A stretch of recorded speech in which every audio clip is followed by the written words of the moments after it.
إن الحمد لله نحمده ونستعينه ونستغفره ونعوذ بالله من شرور أنفسنا ومن سيئات أعمالنا من يهده الله فلا مضل له ومن يضلل فلا هادي له وأشهد أن لا إله إلا الله وحده لا شريك له وأشهد أن محمدا عبده ورسوله أيها الأخوات إخواني السلام عليكم ورحمة الله وبركاته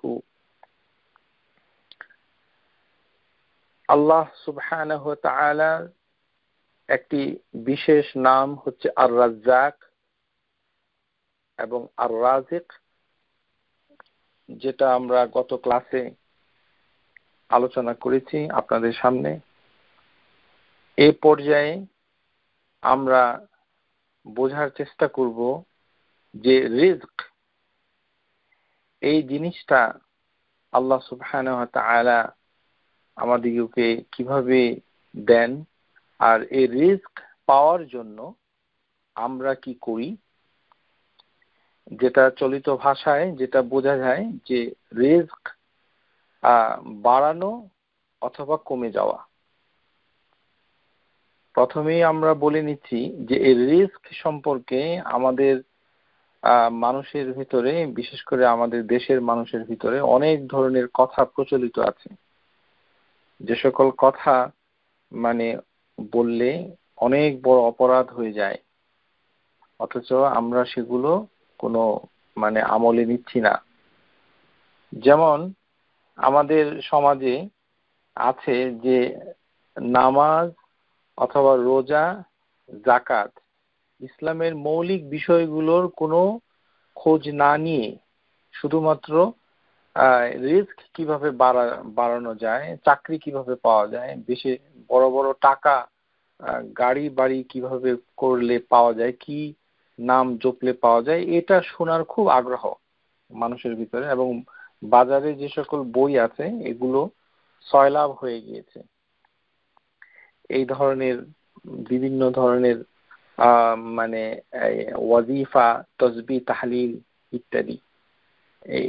এর সীমাহীন মানে এই যে জিনিসগুলো হচ্ছে এর কোনো নিয়ন্ত্রণ আমাদের হাতে নাই, আর মানুষ সেগুলোকে সহি মনে করে আমল করছে।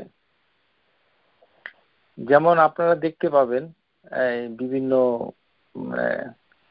জায়গায় আমাদের দেশে, আমাদের সমাজে আছে যে আল্লাহর কতগুলো নাম আছে, এগুলোকে নিয়ে তারা যেহেতু আল্লাহ সুবহানাহু ওয়া তাআলা বলেছেন আল্লাহু ইয়াবসুতুর রিজকা, এখন এখান থেকে কোনো দুষ্ট প্রকৃতির কেউ হয়তো একটা তদবির বের করলো, বলল যে আপনি যদি ইয়া বাসিতু ফজরের নামাজের পরে 10 বার বলেন তাহলে আপনার রিজিক বেড়ে যাবে। এই ধরনের গর্হিত কর্মকাণ্ডে সয়লাভ হয়েছে সমাজ। তারপরে আছে যে ইয়া রাজ্জাক, এটা যদি 10 বার পড়েন তাহলে রিজিক বাড়বে। মূলত কোনো দোয়ার ভিতরে ইয়া রাজ্জাক বলে কোনো দোয়াই আমরা হাদিসের ভিতরে পাচ্ছি না। তারপরে কি হচ্ছে ইয়া গানি, যেহেতু এটি সম্পদের উপর, এই কারণে এটা 100 বার পাঠ করলে রিজিক বেড়ে যায়। তারপরে হচ্ছে কি ইয়া লতিফ, এটা 70 বার পড়লে রিজিক বেড়ে যায়। তারপরে আছে কি সূরা ইখলাস 200 বার পড়লে মানে রিজিক বেড়ে যায়। ওই যে ইয়া লতিফ এটা আসলে সূরা আশ-শুরা আয়াত নাম্বার 19, আল্লাহু লাতিফুন বিইবাদিহি ইয়ারযুকু মান ইয়াশা, যে আল্লাহ হচ্ছেন লতিফ আর তিনি বান্দার উপরে খুবই দয়াবান, তিনি যাকে খুশি তাকে রিজিক দিয়ে থাকেন। এখান থেকে সে ধারণা করেছে যে ইয়া লাতিফ বলে ডাকলে আল্লাহ সুবহানাহু ওয়া তাআলা তার রিজিক মানে বাড়াবে। এই ধরনের অনিষ্ঠ, গর্হিত, অত্যন্ত মানে খারাপ, রিজিক তো বাড়বেই না, পরকালে শাস্তি যে পেতে হবে সেটার কোনো খেয়াল নাই। আল্লাহ সুবহানাহু ওয়া তাআলার নাম এভাবে ডাকা যায় না। আর রাজ্জাক এটি তসবিহ জপার জন্য কোনো হাদিসে কোনো দলিল নেই যে আমি বসে বসে ইয়া রাজ্জাক ইয়া রাজ্জাক ইয়া রাজ্জাক এগুলি জপতে থাকবো আর আমার রিজিক বাড়তে থাকবে। আমরা এমন কোনো দলিলের সন্ধান পাই নাই। সুতরাং রিস্ক নিয়ে আমাদের প্রচুর ভুল বুঝাবুঝি আছে, এবং সেটা আমাদেরকে শুদ্ধ করতে হবে। এই কারণেই আমাদের এই অনুষ্ঠান আপনাদের কাছে সহিহ কোরআনের তাফসীর অনুযায়ী এবং সহিহ হাদিসের দলিল অনুযায়ী আমরা চেষ্টা করব বোঝার জন্য যে রিজকের ব্যাপারগুলো কিভাবে ওঠানামা করে। প্রথমেই আমরা যেটা বলতে চাচ্ছি কিংবা গত ক্লাসে আলোচনা হয়েছে যে আল্লাহ সুবহানাহু ওয়া তাআলা এই রিজককে নির্দিষ্ট করে রেখেছেন। এখন আমাদের ভিতরে এই কতগুলো ধারণা আছে যে এগুলো করলে রিজক বন্ধ হয়ে যায়। আমরা আগেই বলেছি যে কোরআনুল কারীমে এবং কোন সহিহ হাদিসে রিজক বন্ধ হয়ে যায় এমন কোনো কথা পাওয়া যায় না। কেননা আল্লাহ সুবহানাহু ওয়া তাআলা হচ্ছেন আর রাজ্জাক। তিনি সবাইকে রিজক দিয়ে থাকেন, সবাইকে। তাহলে সবাইকে যদি দেন, আমরা গত ক্লাসে বলেছি যে কাফের, ফাজির, মুমিন, মুসলিম সবাই এর অন্তর্ভুক্ত। আল্লাহ সুবহানাহু ওয়া তাআলা হাদিসের ভিতরে নবী সাল্লাল্লাহু আলাইহি ওয়াসাল্লামের মাধ্যমে যে খবর দিচ্ছেন, এই হাদিসটুকু সিলসিলাতুল আহাদিস সহিহা 2714 নম্বর হাদিস, ইন্নাল্লাহা কাসামা বাইনাকুম আখলাকুকুম কামা কাসামা বাইনাকুম আরযাকাকুম, যে আল্লাহ সুবহানাহু ওয়া তাআলা তোমাদের ভিতরে তোমাদের অ্যাটিটিউড, চরিত্র এটাও বন্টন করে দেন, যেমন তোমাদের ভিতরে তিনি রিজক বন্টন করেন। তো রিজক যে বন্টন করেন সেটা কারোর জন্য বেশি এবং কারোর জন্য কম, এটাও আল্লাহ সুবহানাহু ওয়া তাআলার একটি নির্দেশনা। ওয়া ইন্নাল্লাহা ইউতিদ দুনিয়া মান ইউহিব্বু ওয়া মান লা ইউহিব্বু, হাদিস, যে আল্লাহ সুবহানাহু ওয়া তাআলা এই যে দুনিয়ার যে রিজক, টাকা পয়সা, ঘর বাড়ি, সম্মান, প্রতিপত্তি, ইজ্জা, এটা আল্লাহ সুবহানাহু ওয়া তাআলা কাউকে ভালোবাসলেও দেন, না বাসলেও দেন। এটা কিন্তু হাদিসের কথা। এখান থেকে আমাদের সমাজ বের হয়ে আসতে পারে নাই। ওই যে আমরা বলেছি যে কিছু লোক আছে যে দুনিয়াও পেয়েছে, আখিরাতও পেয়েছে। কিভাবে বুঝলো?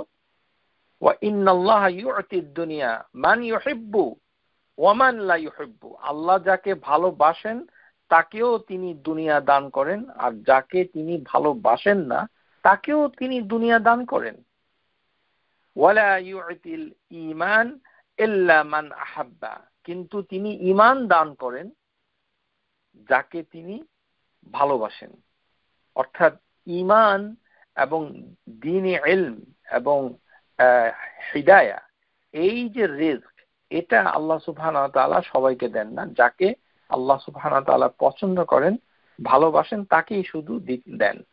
তাহলে দেখা যাচ্ছে যে পাপী এবং নিষ্পাপ সবাই আল্লাহ সুবহানাহু ওয়া তাআলা রিজকটা পেয়ে যাচ্ছে।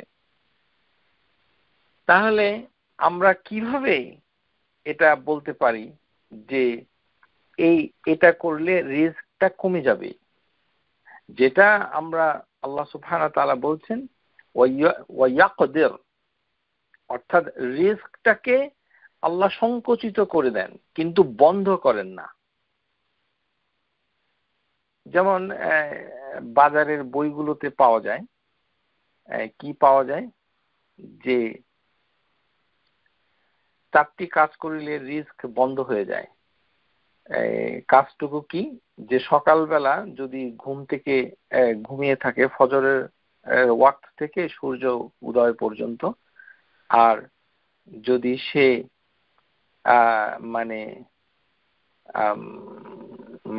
যদি সে নামাজ না পড়ে নামাজ পড়তে আলসেমি করে, তারপরে সে যদি মানে ডিসঅনেস্ট হয়, মানে আমানতের খেয়ানত করে, এরকম নাওমুস সাবহ ওয়া কিল্লাতুস সাবহ ওয়াল কাসলা ওয়াল খিয়ানা, যে এগুলো করলে নাকি রিজক বন্ধ হয়ে যায়। শুনুন, রিজক যদি বন্ধ হয় তাহলে আমাদের কোনো অস্তিত্বই থাকবে না, কোনো মানুষ বাঁচতে পারবে না, না কাফের না মুমিন, কেউ বাঁচতে পারবে না। রিজক বন্ধ হওয়া মানে মৃত্যু।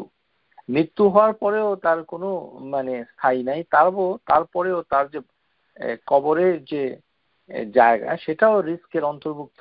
সুতরাং রিস্ক ছাড়া আমাদের অস্তিত্ব আমরা চিন্তা করতে পারি না, না আমাদের জীবনে না আমাদের মরণে।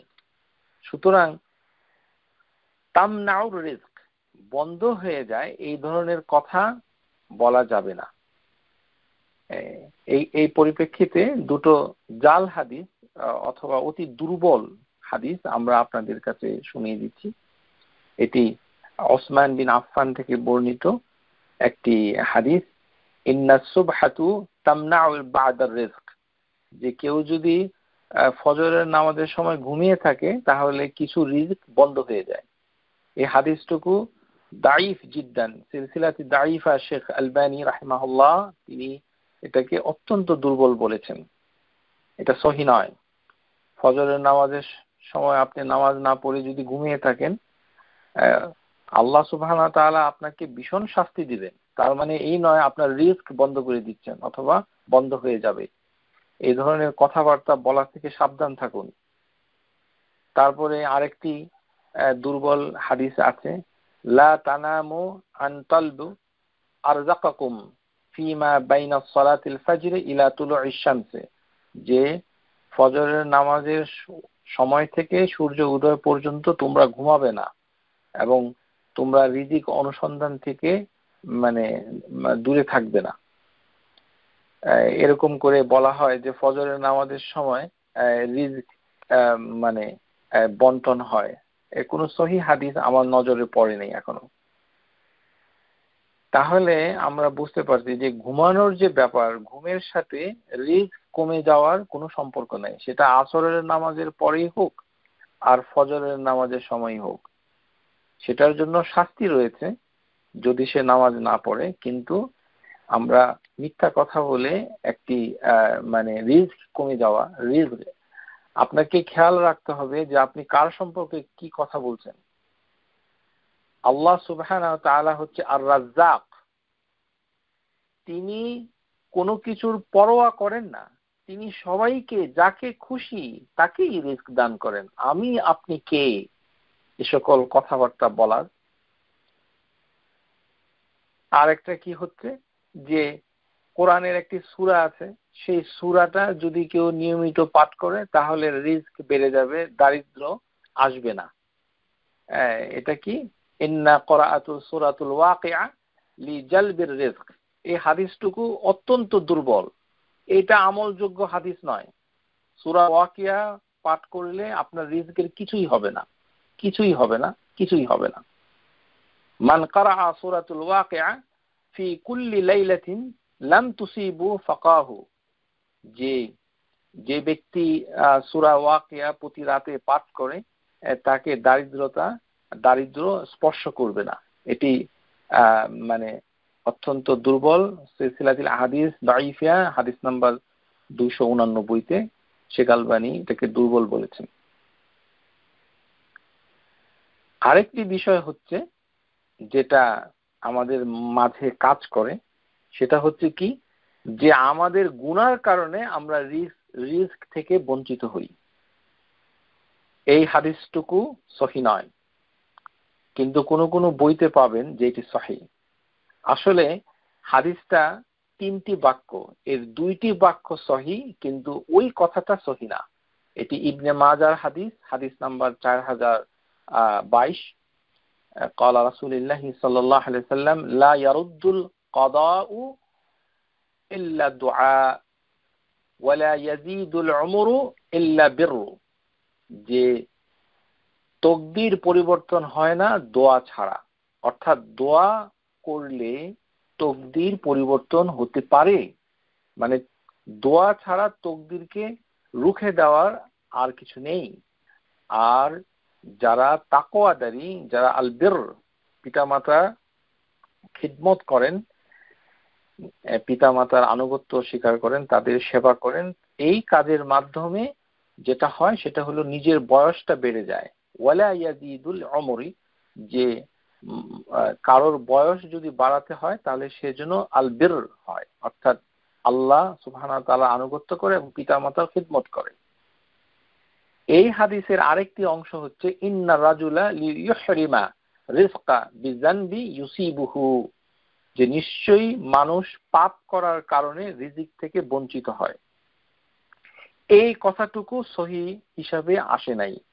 শেখ আলবানী রাহিমাহুল্লাহ তার সিলসিলাতুল আহাদিস সহিহার ভিতরে উনি ব্যাপক আলোচনা করেছেন, বলছেন যে এই কথাটুকু সহিহ নয়। অর্থাৎ মানুষ পাপ কাজ করবে এবং এর জন্য সে রিজক থেকে বঞ্চিত হবে, এই কথাটা সহিহ নয়। আমাদের সমাজে এই ধরনের কথা মানে কত যে বলা হয়, এটা বলার অপেক্ষা রাখে না। আমাদের যেহেতু এটা মেয়েদের একটি অনুষ্ঠান, আপনাদের ভিতরে অনেকেই আছে যে ওই মহিলা তিনি পর্দা করেন না, এই জন্য তার চাকরি হয় না, তার সংসারে অভাব লেগে থাকে কারণ সে পর্দা করে না, তো নামাজ পড়ে না, পর্দা করে না, স্বামীর কথা শুনে না, ইত্যাদি যত ধরনের গুনার কাজ, এগুলোকে আপনি উল্লেখ করে আপনি নিজেই সিদ্ধান্ত দিয়ে দিচ্ছেন আপনাকে কে বলল যে এই কারণে তার চাকরি হচ্ছে না, তার সংসারে উন্নতি হচ্ছে না। আপনি এটা কিভাবে বুঝলেন? আপনাকে কি রিজিকের দায়িত্ব দেওয়া হয়েছে? আল্লাহ সুবহানাহু ওয়া তাআলা কি ওহী পাঠিয়েছেন আপনার কাছে? গুনার মাধ্যমে কারোর রিজিক কমে না, গুনার মাধ্যমে সমস্যা তৈরি হয়, এটা ঠিক। গুনাহ যদি কেউ করে তাহলে তার রিজকের ভিতরে অনেক ধরনের সমস্যা, যেমন বরকত কমে যেতে পারে, তার নানান ধরনের অসুবিধা হতে পারে, সেটা অন্যভাবে হাদিসের ভিতরে এসেছে। কিন্তু শুধু গুনার কারণে একজনের রিজক আল্লাহ সুবহানাহু ওয়া তাআলা কমিয়ে দিবেন, এটি সহিহ সনদে আসে নাই। আশা করি বুঝতে পেরেছেন। গুনার কারণে যদি রিজক বন্ধ হতো তাহলে সবচেয়ে বড় গুনাহটা কে করছে? নামাজ, রোজা, মাথায় কাপড় দেওয়া, এই সকল গুনাহ বাদ দেন। ইহুদি খ্রিস্টান, বিশেষ করে খ্রিস্টান সম্প্রদায়, তারা যে অপরাধটা করেছে, সেই অপরাধ, এর জন্য আল্লাহ সুবহানাহু ওয়া তাআলার এত রাগ হয়। আমরা আগে আলোচনা করেছি যে হেভেন সমূহ, আসমান সমূহ ভেঙে যাওয়ার উপক্রম হয়, জমিন খণ্ড বিখণ্ড হয়ে যায়, পর্বতমালা চূর্ণ বিচূর্ণ হয়ে যায়, কারণ তারা রহমানের প্রতি সন্তান আরোপ করেছে। তাকাদুস সামাওয়াতু ইয়াতাফাত্তারনা মিনহু ওয়া তানশাক্কুল আরদু ওয়া তাখিরুল জিবালু হাদ্দা আন দা'ওয়া লিররহমানি ওয়ালাদা, যে রহমানের প্রতি সন্তান আরোপ করেছে। অথচ এত খারাপ কথা শোনার পরেও আল্লাহ সুবহানাহু ওয়া তাআলা হচ্ছেন সাবির, তিনি হচ্ছেন হালিম, তিনি হচ্ছেন ধৈর্যশীল। তিনি তাদেরকে ইন্নাহু লা ইউআফিহিম ওয়া ইউরজিকুহুম ওয়া ইউতঈহিম, যে তাদেরকে সুস্থতা দেন, রিজক দেন এবং তাদেরকে খাবার পর্যন্ত দেন। তাহলে এই মানে মাথায় কাপড় না দিলে আর নামাজ না পড়লে তো আল্লাহ সুবহানাহু ওয়া তাআলা এটা বলেন নাই যে আসমান সমূহ, হেভেন সমূহ, জমিন চূর্ণ বিচূর্ণ হয়ে যাবে, পর্বতমালা ভেঙে চুরে যাবে। শিরকের গুনাহ কত ভয়ঙ্কর! সেই শিরক করার অপরাধেও খ্রিস্টানকে আল্লাহ সুবহানাহু ওয়া তাআলা রিজক দিচ্ছেন, সুস্থতা দিচ্ছেন, তারপরে খাবার দিচ্ছেন। সুতরাং আমরা কি করে বলি যে এই গুনার কারণে মানে আমার রিস্কটা কমে গেছে? এই ধরনের কথাবার্তা থেকে আমাদের বের হয়ে আসতে হবে প্রিয় শ্রোতা। এটি হচ্ছে অত্যন্ত গুরুত্বপূর্ণ। আমরা দেখতে পাই রিস্ক বাড়ানোর ক্ষেত্রে, যদি আমরা রিস্ক কেন আমরা বাড়াতে চাই, সেক্ষেত্রে যে দলিল পেশ করা হয়, মানে রিস্ক বাড়ানোটা কি আমরা চাইতে পারি? এই প্রশ্ন যদি আমাদেরকে করা হয়, তাহলে আইয়ুব আলাইহিস সালামের ঘটনাটাকে কেন্দ্র করে ইমাম ইবনে হাজার আসকালান যে হাদিসের ব্যাখ্যায় তিনি ফাতহুল বারীতে বলেছেন যে হ্যাঁ, হালাল পথে রিস্ক বাড়ানোর জন্য চেষ্টা অথবা ইচ্ছা করা যেতে পারে, এটা কোনো অপরাধ নয়। সেই আইয়ুব আলাইহিস সালামের একটি কাহিনী আমরা সিলসিলাতুল আহাদিস সহিহা থেকে আপনাদেরকে শোনাচ্ছি। সেটি 17 নম্বর হাদিস। ইন্না আইয়ুবা নাবিয়ুল্লাহ, আইয়ুব আলাইহিস সালাম ছিলেন আল্লাহর একজন নবী। কানা বালাই 18 সানা, এবং সে 18 বছর অসুখে সে ভুগছিল, অনেক কষ্ট করেছে। পারাফাদাহুল কারিবুল বাঈদু, যে তাকে পরিত্যাগ করেছে তার আত্মীয় স্বজন এবং তাকে অন্যান্য লোক যারা এসে আসতো, স্ট্রেঞ্জার, তারাও। ইল্লা রাজুলান মিন ইখওয়ানিহি কানা মিন আখাসসা ইখওয়ানিহি, শুধুমাত্র তার ভাইদের ভিতরে 2টা ভাই তাকে পরিত্যাগ করে নাই। বলা হয় যে তার ওয়াইফ পর্যন্ত তাকে পরিত্যাগ করেছিল। কানা ইয়াগুদুনানি ইলাইহি ইয়ারুহানি ইলাইহি, যে তাদের ভিতরে 2 জন তারা সকালে বিকালে তাকে দেখতে আসতো।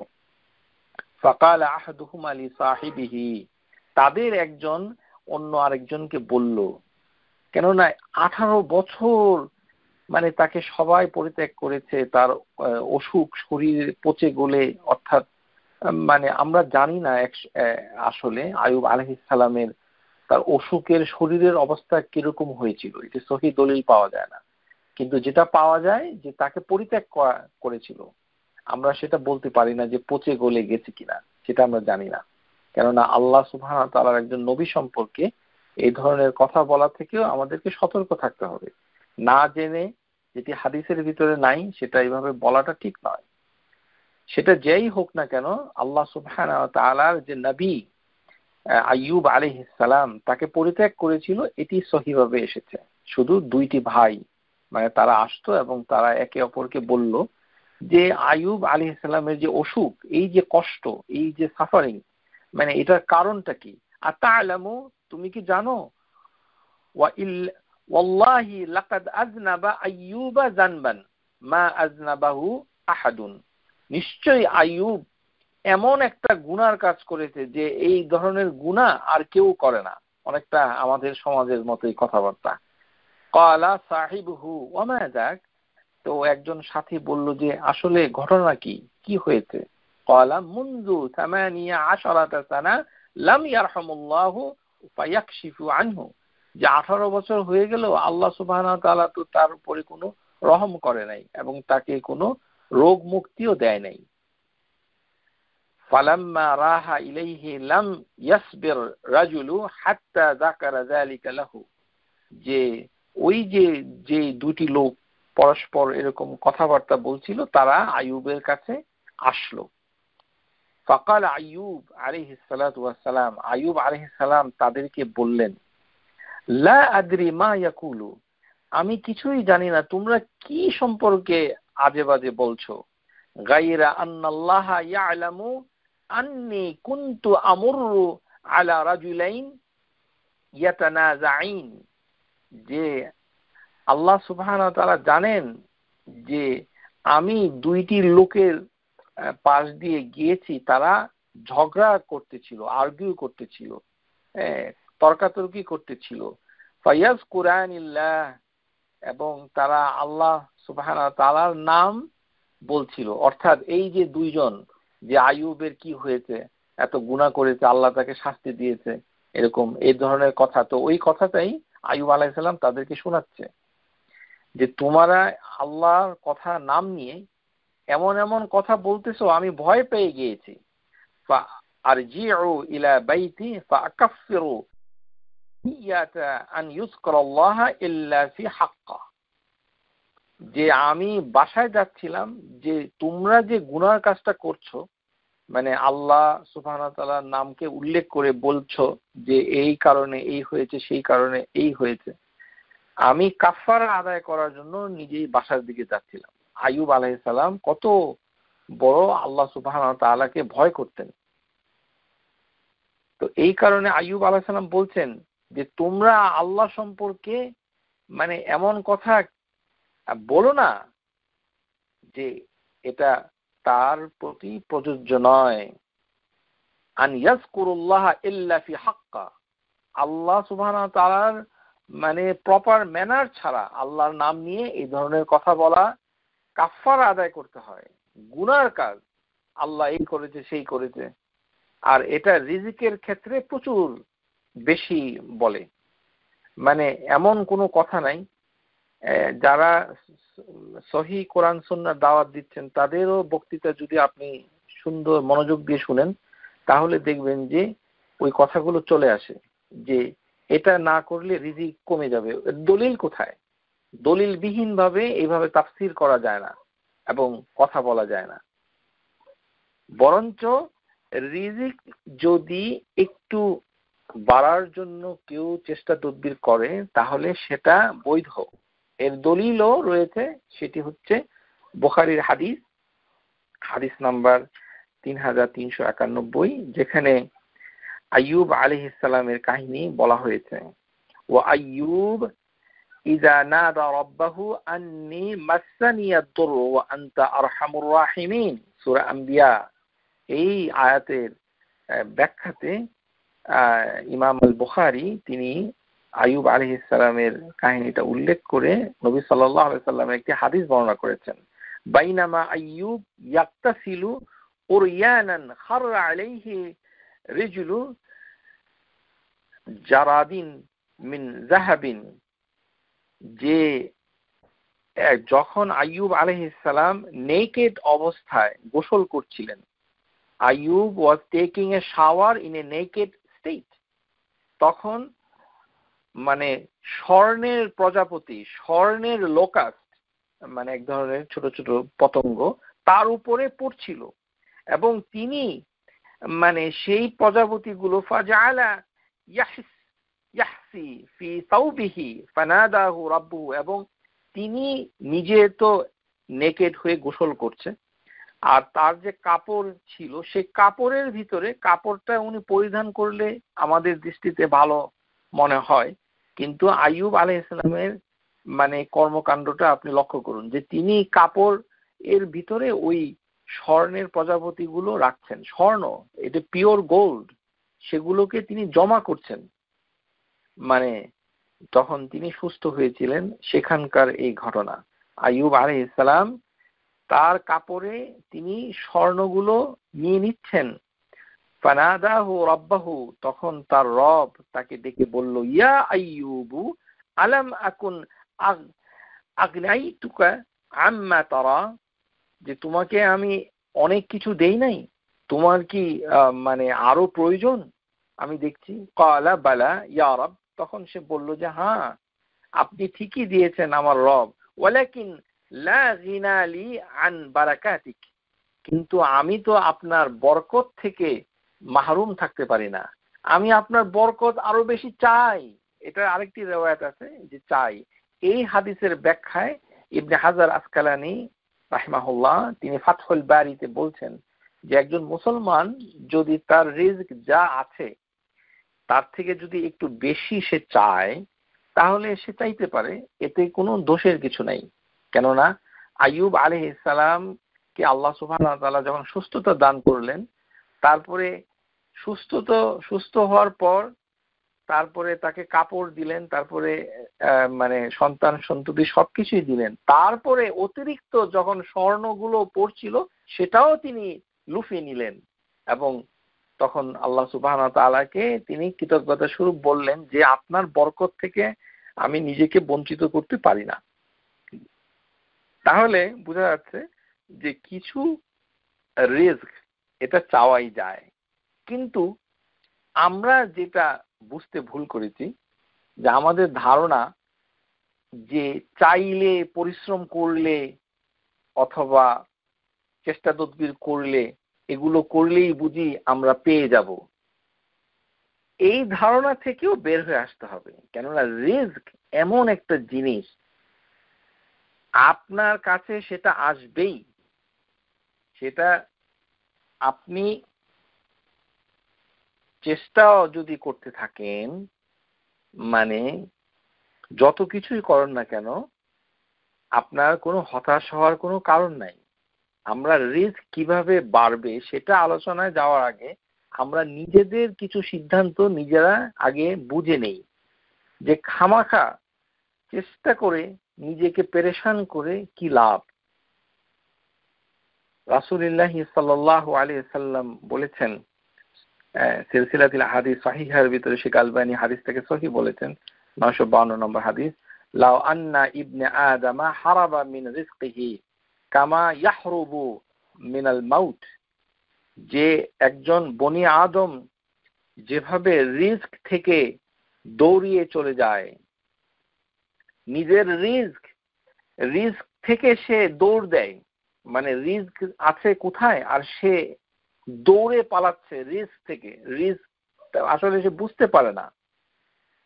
যেমন মানুষ মৃত্যু থেকে দৌড় দেয়, আমরা সবাই মৃত্যুকে ভয় পাই, তাই না? মৃত্যু দেখে আমরা দৌড়ে চলে যাই যে মৃত্যু যেন না আসে। বনি আদম সে তেমনি, তার জন্য যে আল্লাহ রিস্ক রেখেছে, তার মনের অজান্তে সে আসলে রিস্ক থেকে দৌড়ে চলে যায়, যেমন সে মৃত্যু থেকে দৌড়ে চলে যায়। কি কত সুন্দর একটা হাদিস! মানে রিস্ক যে কোথা থেকে আসবে তার তো ধারণা নাই, বরঞ্চ সে রিস্ক থেকে দৌড়ে বেড়াচ্ছে। অথচ রিস্ক তাকে আসবেই। লা আদরাকাহু রিজকাহু কামা ইউদরিকুল মাউত। তার রিস্ক, মানে রিস্ক, এটা অনেকে মনে করে এটা এটা মানে শাব্দিক অর্থ হচ্ছে অংশ, নসিব, নাসব, মানে নাসিব। আমরা বাংলাতে বলি যে নসিবে আছে, এটা আসলে আরবি শব্দ। যে যে নাসিবাকাদ দুনিয়া, আপনারা কারুনের কিচ্ছার সময় মানে শুনেছেন যে রিস্ক তাকে ধরবেই যেমন মৃত্যু তাকে ধরে। তাহলে আপনার এত চেষ্টা করার কি প্রয়োজন? রিস্ক আপনার কাছে আসবেই। লা আদরাকাহু রিজকাহু কামা ইউদরিকুল মাউত। মৃত্যু যেমন আপনাকে পেয়ে যাবে একদিন, তেমনি যত রিস্ক আল্লাহ আপনার জন্য লিখে রেখেছেন সেটা আপনার কাছে আসবেই। এই কারণে হাদিসের ভিতরে এসেছে, আজমিলু ফি তালবিদ দুনিয়া, যে তোমরা যখন দুনিয়া অনুসন্ধান করো তখন সুন্দরভাবে অনুসন্ধান করো। ফা ইন্না কাল্লা মুয়াসসারুন লামা খুলিকা লাহু, যে তোমাদেরকে যেভাবে তৈরি করা হয়েছে, অর্থাৎ জন্মের সময় আমাদের যে রিস্ক মায়ের পেটে লেখা হয়েছে, সেটা জন্য আমাকে সেই কাজটুকু, সেই প্রফেশন, সেই জিনিসগুলো আমাকে করা আমার জন্য সহজ হয়ে যাবে। আল্লাহ এটা সহজ করে দিবেন। মানে সে চাকরিটা করবে, সে ব্যবসাটা করবে, সে ওই কাজটা করবে, সে ওই বিয়েটা করবে, সে এই করবে, সে ওই জায়গায় থাকবে, ওই দেশে যাবে, তার ইমিগ্রেশন হবে, সে জেলখানায় থাকবে, ওই রিস্ক সে পাবেই পাবে। এই কারণে মানে বলছে যে যাকে যেই জিনিসের জন্য সৃষ্টি করা হয়েছে, কাল্লা মুয়াসসারুন লাম্মা খুলিকা লাহু, তাকে যার জন্য যেভাবে সৃষ্টি করেন সেটা সে পাবেই। এখন ওই যে আজমিলু ফি তালবিদ দুনিয়া, সুন্দর করে দুনিয়া অনুসন্ধান করো, এই কথাটার অর্থ কি? এটার অর্থ হচ্ছে আনতাতুলুবুল বিতারিকিল জামিলাতুল মাহাল্লালা, মানে সুন্দরভাবে হালাল উপায়ে রিজকে অনুসন্ধান করো, বিগাইরি কাদান ওয়ালা হিরসান, যে কোনো ধরনের কষ্ট করা, অতিরিক্ত একেবারে জান দিয়ে দেওয়া ইত্যাদি এরকম নয়, সুন্দরভাবে, এত তাড়াহুড়া, ওয়ালা তাহাফাত আলা হারাম আশুহবাত, যে নো রাশ, এত রাশ করার দরকার নাই, যে একদম হারাম হালাল সন্দেহ কোনোটাই বাদ বিচার নাই, যে রিস্ক বাড়াতেই হবে। যেমন বেহুশ হয়ে দোয়া করছে যে রিস্ক তার দরকার, হ্যাঁ, যেটা আমরা মানে দেখি। অথচ হাদিসে কুদসির ভিতরে এটি সহিহুল জামে হাদিস নাম্বার 2885 ইন্না রূহুল কুদুস নাফাসা ফির রূহি, রাসূলুল্লাহ সাল্লাল্লাহু আলাইহি ওয়াসাল্লাম বলছেন যে নিশ্চয়ই রূহুল কুদুস আমার অন্তরে ফু দিয়ে দিয়েছেন। ইন্না নাফসান লান তামুতা হাত্তা তাস্তাকমিলু আজলাহা তাস্তাউইবা রিজকাহা, যে কোনো প্রাণী নিজের হায়াত, নিজের জীবন রিজক পরিপূর্ণ করা না পর্যন্ত মৃত্যু বরণ করবে না। এত অস্থির হচ্ছেন কেন? আপনি যেটা পাবেন মৃত্যুর আগে আপনি সেটা পাবেন, এটা থেকে কেউ বঞ্চিত করতে পারবে না। এই কথাটাই হাদিসে ফুটে উঠেছে। সিলসিলাতুল আহাদিস সহিহা 2866-তে এই হাদিসটা এসেছে, ইন্না রূহুল কুদুস নাফাসা ফি রূহি, যে রূহুল কুদুস জিবরাইল আলাইহিস সালাম আমাকে বলে গেছেন যে লান তামুতা হাত্তা তাস্তাকমিলা আজালাহা ওয়া তাস্তাইবা রিজকাহা, যে রিজিক পরিপূর্ণ হওয়া পর্যন্ত, হায়াত এবং রিজক পরিপূর্ণ হওয়া পর্যন্ত কেউ মৃত্যুবরণ করবে না। ফাত্তাকুল্লাহ, অতএব আল্লাহকে ভয় করো। আজমিলু ফি তালবি ওয়ালা ইয়াহমিলান্না আহাদুকুম ইস্তিবতাউ রিজকা আন ইয়াতলুবু বিমা'সিয়াতিল্লাহ ফাইন্নাল্লাহা তাআলা লা ইউনালু মা ইনদাহু ইল্লা বিতাআতিহি, যে সুন্দরভাবে হালাল উপায়ে রিজকটা তোমরা অনুসন্ধান করো, নিজেকে এমন ভাবে অবাধ্য করো না, পরিচিত করো না যে অন্যায় কাজ করে, হালাল নাই, হারাম নাই, সুদ, ইন্টারেস্ট, মানে যত ধরনের ব্যাংকিং বৈধ সবকিছু দিয়ে বেহুশ হয়ে তোমরা নিজেদের রিস্ককে নিও না, আল্লাহর অবাধ্য হয়েও না। কেননা আল্লাহ সুবহানাহু ওয়া তাআলার কাছে যা আছে তা শুধু আনুগত্যের মাধ্যমেই পাওয়া যায়। ফা ইন্নাল্লাহা তাআলা লা ইউনালু মা ইনদাহু ইল্লা বিতাআতিহি, আল্লাহর ইতিআত, আল্লাহর আনুগত্য ছাড়া আল্লাহর কাছে যেগুলো আছে খায়ের সেগুলো পাওয়া যায় না। তাহলে প্রিয় শ্রোতা, আমরা যেটা বুঝতে পারলাম যে পাপী হোক আর সুফি হোক, মানে ভালো হোক, মানে সৎকর্মশীল হোক, রিজক সে পাবেই, অস্থির হওয়ার কোনো কারণ নাই। বিভিন্ন ধরনের পেশা আল্লাহ সুবহানাহু ওয়া তাআলা দিয়েছেন, কর্ম প্রচেষ্টা ভিন্ন।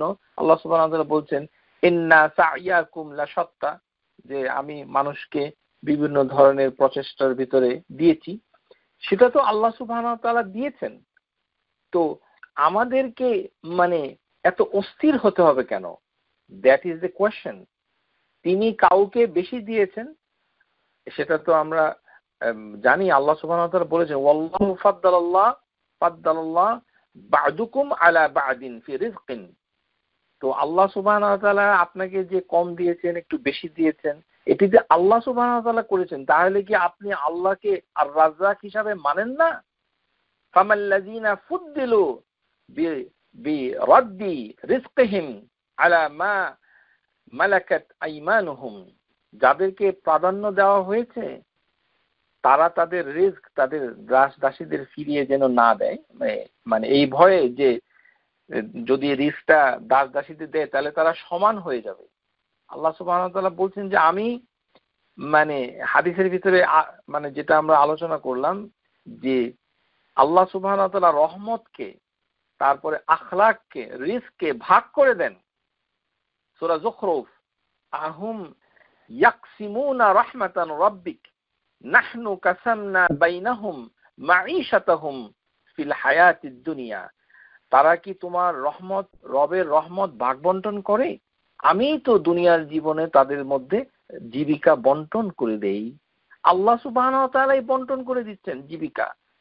কাসামনা বাইনাহুম মাঈশাতাহুম, আয়াত নাম্বার সূরা যুখরুফ আয়াত নাম্বার 32, ফিল হায়াতিদ দুনিয়া ওয়ারফা'না বা'দাহুম ফাওকা বা'দিন, এবং তাদের ভিতরে কাউকে একটু বেশি দিয়েছি, কাউকে একটু কম দিয়েছি। সুতরাং আল্লাহ সুবহানাহু ওয়া তাআলা যে আর রাজ্জাক, সেটার দিকে আমাদেরকে লক্ষ্য রাখতে হবে যে আল্লাহ সুবহানাহু ওয়া তাআলা যা খুশি সেটাই করেন। ইন্নাল্লাহা ইয়াহকুম মা ইউরিদ, তিনি যেটা ইচ্ছা করেন সেটাই তিনি করেন, কিন্তু আমরা সেটা আসলে বুঝতে পারি না। সংকুচিত করা, রিজিক কমানো বাড়ানো, এটি আল্লাহ সুবহানাহু ওয়া তাআলারই একটি কাজ, মুদাব্বির, তিনি সেটা করেন।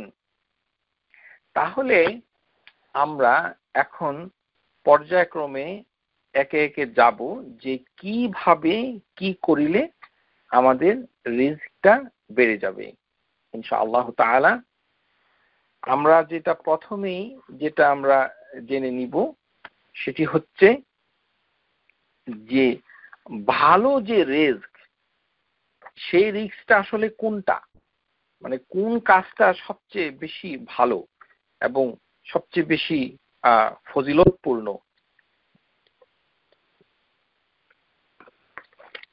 সেটি হচ্ছে যে রিজক হাদিসের ভিতরে আসছে খায়রুর রিজকুল আল কাফাফ, যে রিজক মানুষের কারোর জন্য যথেষ্ট মনে করে, কেউ যদি যেটাই সে পেল সেটা যদি নিজের জন্য যথেষ্ট মনে করে, সেটা হলো খায়রুর রিজক। খায়রুর রিজকি আল কাফাফ। যদি কোনো ব্যক্তি নিজে যা পেয়েছে জীবনে সেটাকে যদি সে কম মনে করে অথবা খারাপ মনে করে, তাহলে এই রিজকটা খায়ের না, এটি তার জন্য সমস্যা বয়ে আনবে।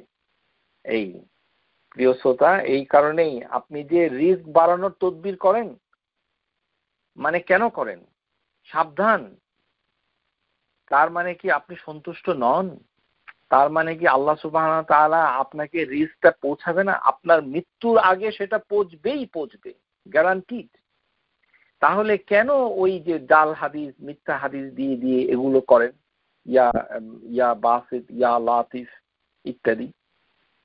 আল্লাহ সুবহানাহু ওয়া তাআলা বলছেন যেটা আমি তাকে দিয়েছি সেটাতে সে যদি সন্তুষ্ট থাকে তাহলে আল্লাহ সুবহানাহু ওয়া তাআলা সেটার ভিতরে বরকত দিবে, আর যদি সন্তুষ্ট না থাকেন তাহলে সেখানে বরকত দিবে না।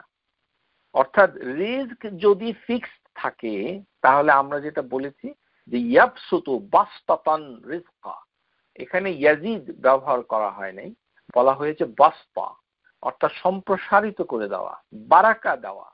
আল্লাহ সুবহানাহু ওয়া তাআলা ওয়াসিআ, প্রশস্ততা করা, শুরু এবং শেষ ঠিক আছে, কিন্তু মাঝখানে ফুলে ফেপে এটাকে অনেক বড় হয়েছে, প্রভিশন, অ্যাম্পলিফিকেশন হয়েছে, এই যে পরিবর্ধন হয়েছে, এই যে বৃদ্ধি পেয়েছে, সেটাই হচ্ছে বাস্তা। রিজকের পরিমাণটা ঠিক আছে, শুরু এবং শেষটা ঠিক আছে, কিন্তু মাঝখানে বরকত হয়েছে, বরকতে মনে হচ্ছে যে অনেক বেশি চলে আসছে। এটাই হাদিসের ভিতরে এসেছে। সিলসিলাতুল আহাদিস সহিহা হাদিস নাম্বার 1658, ইন্নাল্লাহা তাবারাকা ওয়া তাআলা ইয়াবতালি আবদাহু বিমা আতাহু। আল্লাহ সুবহানাহু ওয়া তাআলা তার বান্দাকে যখন টেস্ট করেন, পরীক্ষা করেন, তাহলে তাকে কিছু দেন, এবং সেই যে রিজক তাকে দেন, ফামান রাদিয়া বিহিমা কাসামাল্লাহু আযজা ওয়া জাল্লা লাহু বারাকাল্লাহু লাহু ফিহি ওয়া ওয়াসআহু। যে যদি সে ওই রিজকে সন্তুষ্ট থাকে তাহলে আল্লাহ সুবহানাহু ওয়া তাআলা তাকে আরো বেশি দেন। তাহলে আমরা যদি সন্তুষ্ট হই তাহলে রিজকটা বাড়বে। তাহলে একটা জিনিস আমরা পেলাম যে যাই আমরা পেয়েছি সেটাতে সন্তুষ্ট থাকতে হবে, তাহলে আল্লাহ সুবহানাহু ওয়া তাআলা এটাকে ওয়াসাআহু, এটাকে বাড়িয়ে দেবেন। একটা আরেকটি কি, বারাকাল্লাহু লাহু, এবং সেটাতে বরকত দিবেন। আর আল্লাহ যেটা দেন, যেটাই আমরা পেয়ে থাকি, ওমান লাম ইয়ারদা, যদি সে ওটাতে সন্তুষ্ট না থাকে, লাম ইউবরিক লাহু ফিহি, তাহলে আল্লাহ সেখানে কোনো বরকত দেন না। তাহলে রিজক বাড়াইতে গেলে যে কাজটা আমাদের প্রথমেই করতে হবে সেটা হলে আল্লাহ সুবহানাহু ওয়া তাআলা যে তকদিরে রেখেছে যে জিনিসটা সেটার উপরে সন্তুষ্টি আনতে হবে প্রথমে। মানে সন্তুষ্টি না হলে আপনার বরকত হবে না, ওয়াসা মানে হবে না, আল্লাহ সুবহানাহু ওয়া তাআলা সেটা বাড়াবেন না। আমরা দলিল হিসাবে সেটা পেয়ে গেলাম। আশা করি বুঝতে পেরেছেন। এখন আমরা দেখব যে এই যে রিজক এটা যে বাড়ে, সেটা কি কি কাজ করলে এটা বাড়বে। প্রথমেই হচ্ছে যে তাকওয়া এবং তাওয়াক্কুল করা। তাকওয়া এবং তাওয়াক্কুল এটি এমন একটি বিষয় যে যারা তাকওয়া অবলম্বন করবে তাদেরকে আল্লাহ রিজক বাড়িয়ে দেবেন। এটা হচ্ছে 1 নাম্বার। তাকওয়া মানেটা কি? এখানে কোরআনুল কারীমে 3টি আয়াতে আল্লাহ সুবহানাহু ওয়া তাআলা বলছেন যে তাদের রিজক আমি মানে বাড়িয়ে দেই যখন তারা তাকওয়া অবলম্বন করে। সূরা তালাক, ওমাই ইয়াত্তাকিল্লাহা ইয়াজআল লাহু মাখরাজা ওয়া ইয়ারযুকুহু মিন হাইসু লা ইয়াহতাসিব ওমাই ইয়াতাওয়াক্কাল আলাল্লাহি ফাহুয়া হাসবুহু ইন্নাল্লাহা বালিগুন আমরি। তাহলে এই আয়াতে কারিমায় আমরা যেটা দেখতে পাই যে প্রথমে আল্লাহ শুরু করেছেন তাকওয়া, আল্লাহ ইত্তাকুল্লাহ, আল্লাহর প্রতি তাকওয়া আনা। এটার জন্য আল্লাহ সুবহানাহু ওয়া তাআলা বলছেন যে যদি তাকওয়া করে তাহলে আল্লাহ সুবহানাহু ওয়া তাআলা তার জন্য সমস্ত রাস্তা বের করে দেন। মানে ইয়ারযুকুহু মিন হাইসু লা ইয়াহতাসিব। এটার অর্থ কি? এটার অর্থ হচ্ছে ইয়াত্তাকিল্লাহ, এর অর্থ হচ্ছে ইয়াকিফু ইনদা হুদুদিহি, আল্লাহর যে সীমারেখা হারাম হালাল এবং শরীয়তে কোনটা বৈধ অবৈধ সেটার ভিতরে থাকা। ওয়া ইয়াজতানিবু মাফিয়াহু, এবং গুনার কাছ থেকে বেঁচে থাকা। আর ইয়াখরুজুহু মিনাল হারাম ইলাল হালাল, হারাম থেকে বের হয়ে হালালের দিকে যাওয়া। ও মিনাদ দিকি ইলা সাআতি, তাহলে আল্লাহ সুবহানাহু ওয়া তাআলা মানে তাকে সংকীর্ণতা ডিফিকাল্টি থেকে সহজ এর রাস্তায় নিয়ে যাবে। অমিনান নারি ইলাল জান্নাহ, জাহান্নাম থেকে তাকে জান্নাতে নিয়ে যাবে। আর মিন হাইসু লা ইয়াহতাসিব, সে ধারণা করতে পারে না কিন্তু সেখান থেকে তাকে রিজিক দেওয়া হবে। ওয়া ইয়ারযুকুহু মিন হাইসু লা ইয়াহতাসিব, এর মানে হচ্ছে মিন হাইসু লা ইয়ারজু, সে যেটা চিন্তাও করে নাই সেখান থেকে তাকে রিজক দেওয়া হবে। এই আয়াত শেষ হয়নি আয়াতে কারিমায়, সেখানে আল্লাহ সুবহানাহু ওয়া তাআলা উল্লেখ করে দিলেন আরেকটি বিষয় সাথে থাকতে হবে। ওমাই ইয়াতাওয়াক্কাল আলাল্লাহ ফাহুয়া হাসবুহু, যদি সে তাওয়াক্কাল করে তাহলে তার জন্য সেটা যথেষ্ট হবে। এখন তাওয়াক্কুল কথাটার অর্থ কি? তাওয়াক্কুল কথাটার মানে হলো দুটো জিনিসকে একত্রে তাওয়াক্কুল বলে। ভরসা এইটার কোনো বাংলা অনুবাদ হয় না, কারণ আমাদের দেশে হচ্ছে আল্লাহ ভরসা। ভরসা মানে কোনো কাজ কাম করবে না, শুধু ভরসা করে। ভরসা শব্দে কাজের কোনো মৌলিক শব্দ নাই। এই কারণে এই তাওয়াক্কুল কথার কোনো বাংলা অনুবাদ হবে না। প্লিজ বাংলা অনুবাদ বন্ধ করুন। আল্লাহ সুবহানাহু ওয়া তাআলা আপনাকে শাস্তি দিবেন আল্লাহ সুবহানাহু ওয়া তাআলা সম্পর্কে ইনঅ্যাপ্রোপ্রিয়েট কথা বললে। আল্লাহ সুবহানাহু ওয়া তাআলার প্রতি তাওয়াক্কুল করাটাকে দুই ভাগে, দুটো জিনিসকে একসাথে বলা হয় তাওয়াক্কুল। তাহলে ভরসা কিভাবে হলো? কে বলল সেগুলি? আর তাওয়াক্কালু ইয়াজমাউ আমরাইন, ফাল তাওয়াক্কালু বি ইয়াজমাউ শা'নাইন, দুটো কাজের সমষ্টি হচ্ছে তাওয়াক্কুল। একটি কি? প্রথম হচ্ছে আল ইতিমাদু আলাল্লাহ, আল্লাহর প্রতি নির্ভর করা, এমন বিশ্বাস করা। ওয়াল ঈমানু বিআন্নাহু মুসাব্বিবুল আসবাব, যে সমস্ত মানে বিষয়গুলো রাস্তাগুলো আল্লাহ সুবহানাহু ওয়া তাআলাই তৈরি করে দেন।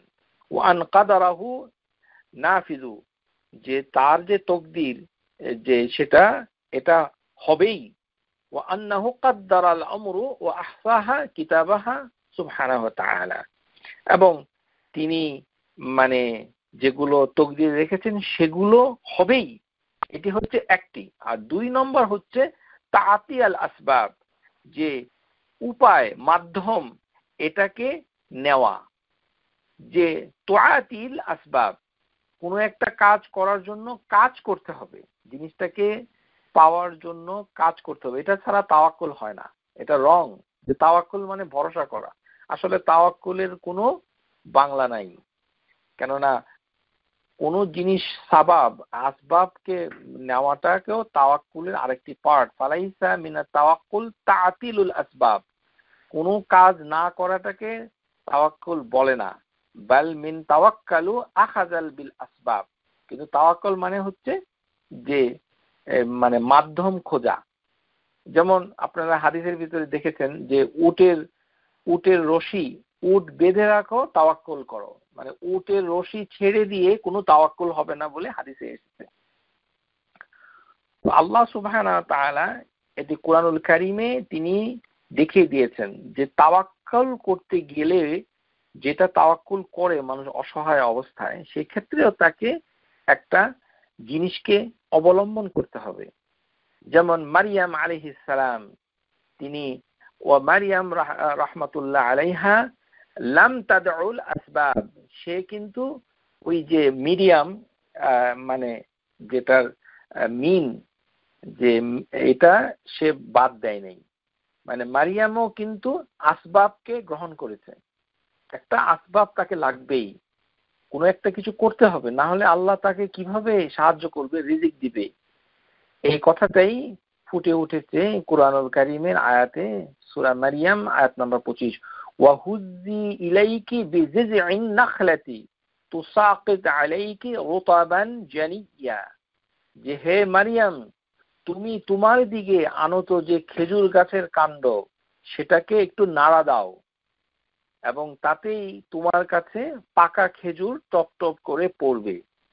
তো প্রিয় শ্রোতা, একজন মহিলা সবচেয়ে শারীরিকভাবে দুর্বল থাকে কখন? ডেলিভারি হওয়ার পর, বাচ্চা হয়ে যাওয়ার পর, পোস্টপার্টাম পিরিয়ডে সবচেয়ে বেশি দুর্বল থাকে। সেই দুর্বল মহিলাকে আল্লাহ সুবহানাহু ওয়া তাআলা হুকুম করছেন যে তুমি খেজুর গাছের কাণ্ডকে নাড়া দাও, তাহলেই সেখান থেকে মানে পাকা খেজুর পড়বে।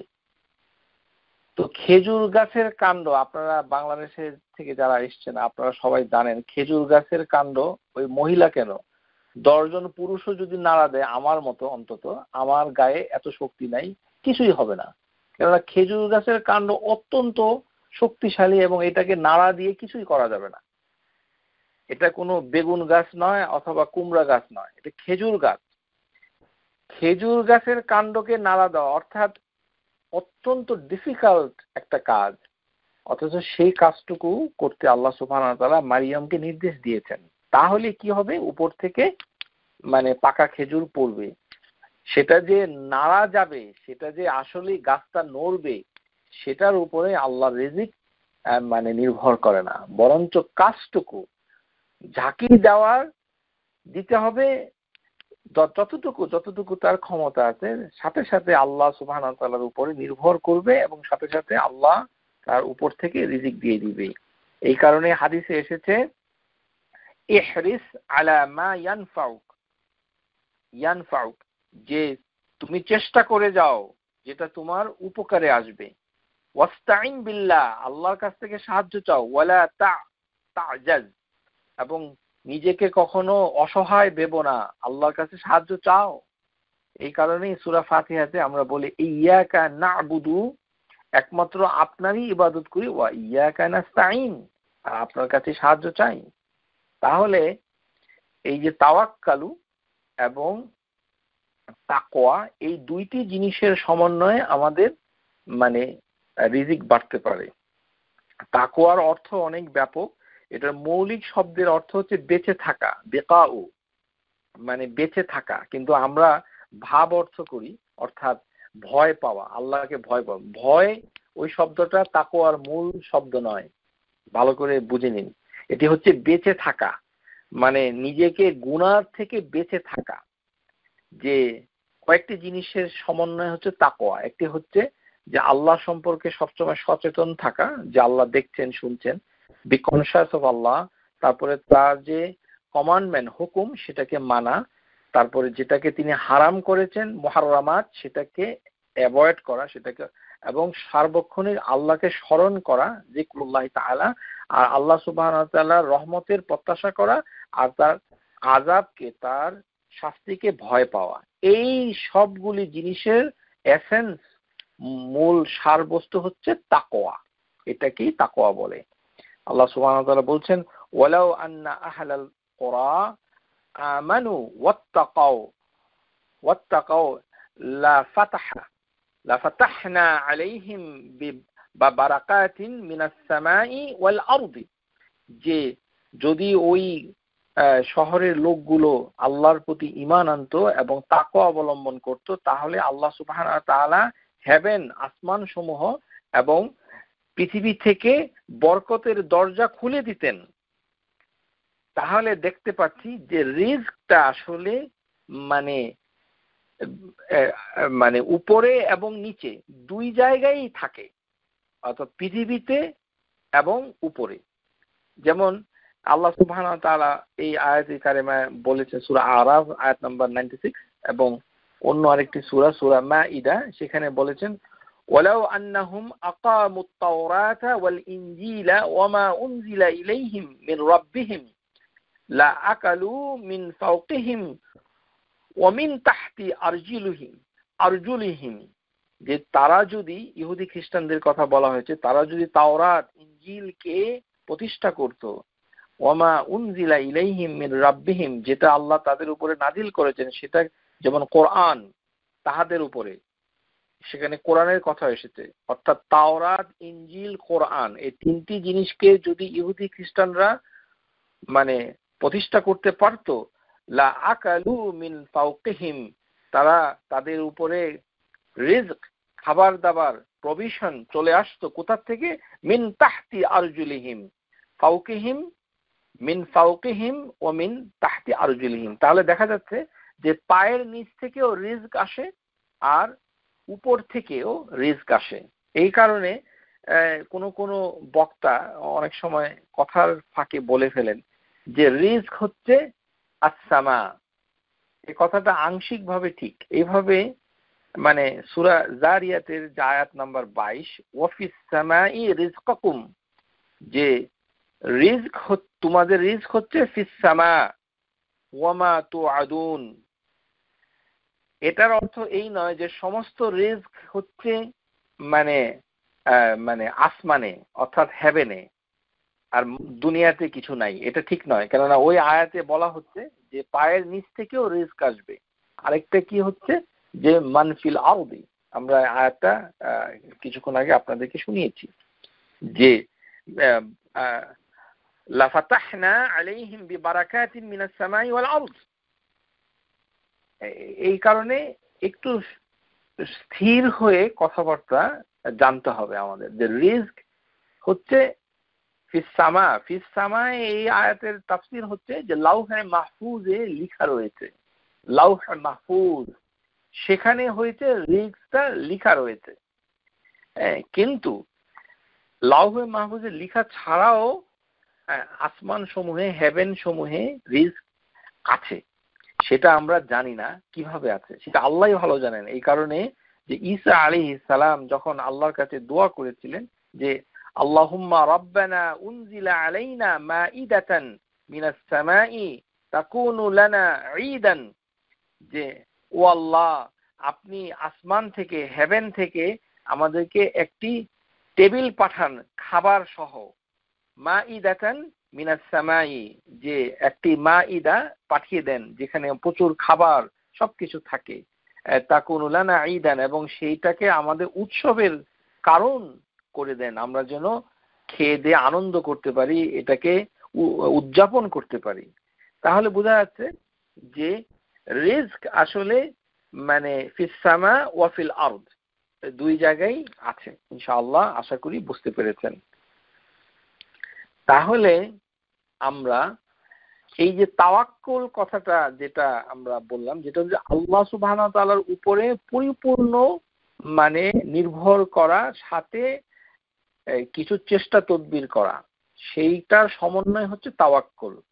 শুধুমাত্র নির্ভর করাটা তাওয়াক্কুল হবে না, এটি হচ্ছে বোঝার ভুল। হাদিসের ভিতরে এসেছে যে সত্যিকার অর্থে কেউ তাওয়াক্কুল করত, যেমন পাখি যেভাবে বাসা থেকে বের হয়ে যায় না খেয়ে, তারপরে পেটটা ভরে সে আবার চলে আসে। লাউ আন্নাকুম তাওয়াক্কালতুম আলাল্লাহি হাক্কা, তোমরা যদি সত্যিকার অর্থে, হাদিসের ভিতরে তিরমিজির হাদিস 2344, লাউ আন্নাকুম তাওয়াক্কালতুম আলাল্লাহি হাক্কা তাওয়াক্কালুহি লারাযাকাকুম কামা ইয়ারযুকুত তায়রা তাগদু খিমাসান, যে যদি তোমরা ঠিক মতো তাওয়াক্কুল করতে পারতে তাহলে পাখিকে যেভাবে রিজিক দেওয়া হয়, যেভাবে সে নিজের নীড়ে চলে আসে, মানে সেইভাবে আল্লাহ সুবহানাহু ওয়া তাআলা তোমাদের কাছেও রিজিক পাঠাতেন যদি তোমরা সেরকম করে তাওয়াক্কুল করতে পারতে। সন্ধ্যায় ফিরে আসে উদরপূর্তি করে পাখি, শূন্য পেটে বের হয় আবার চলে আসে, তার মানে পাখিও খুঁজে কাজ করে। সুতরাং কাজ, চেষ্টা তদবিরের সমন্বয়ে তাওয়াক্কুল সত্যিকার অর্থে আমরা করতে পারি না, আল্লাহর উপরে নির্ভরও করতে পারি না, আবার ভালো করে পরিশ্রমও করতে পারি না। দুটোতেই আমাদের সমস্যা। সেই কারণে আমাদের রিজক আমাদের মানে মানে ঠিক মতো হচ্ছে না, প্রপোর্শনালি হচ্ছে না। তাহলে আমরা এটা বুঝতে পারলাম। তারপরে হচ্ছে যে ইস্তেগফার করা, কেউ যদি ইস্তেগফার করে তাহলে তার রিজক বেড়ে যাবে।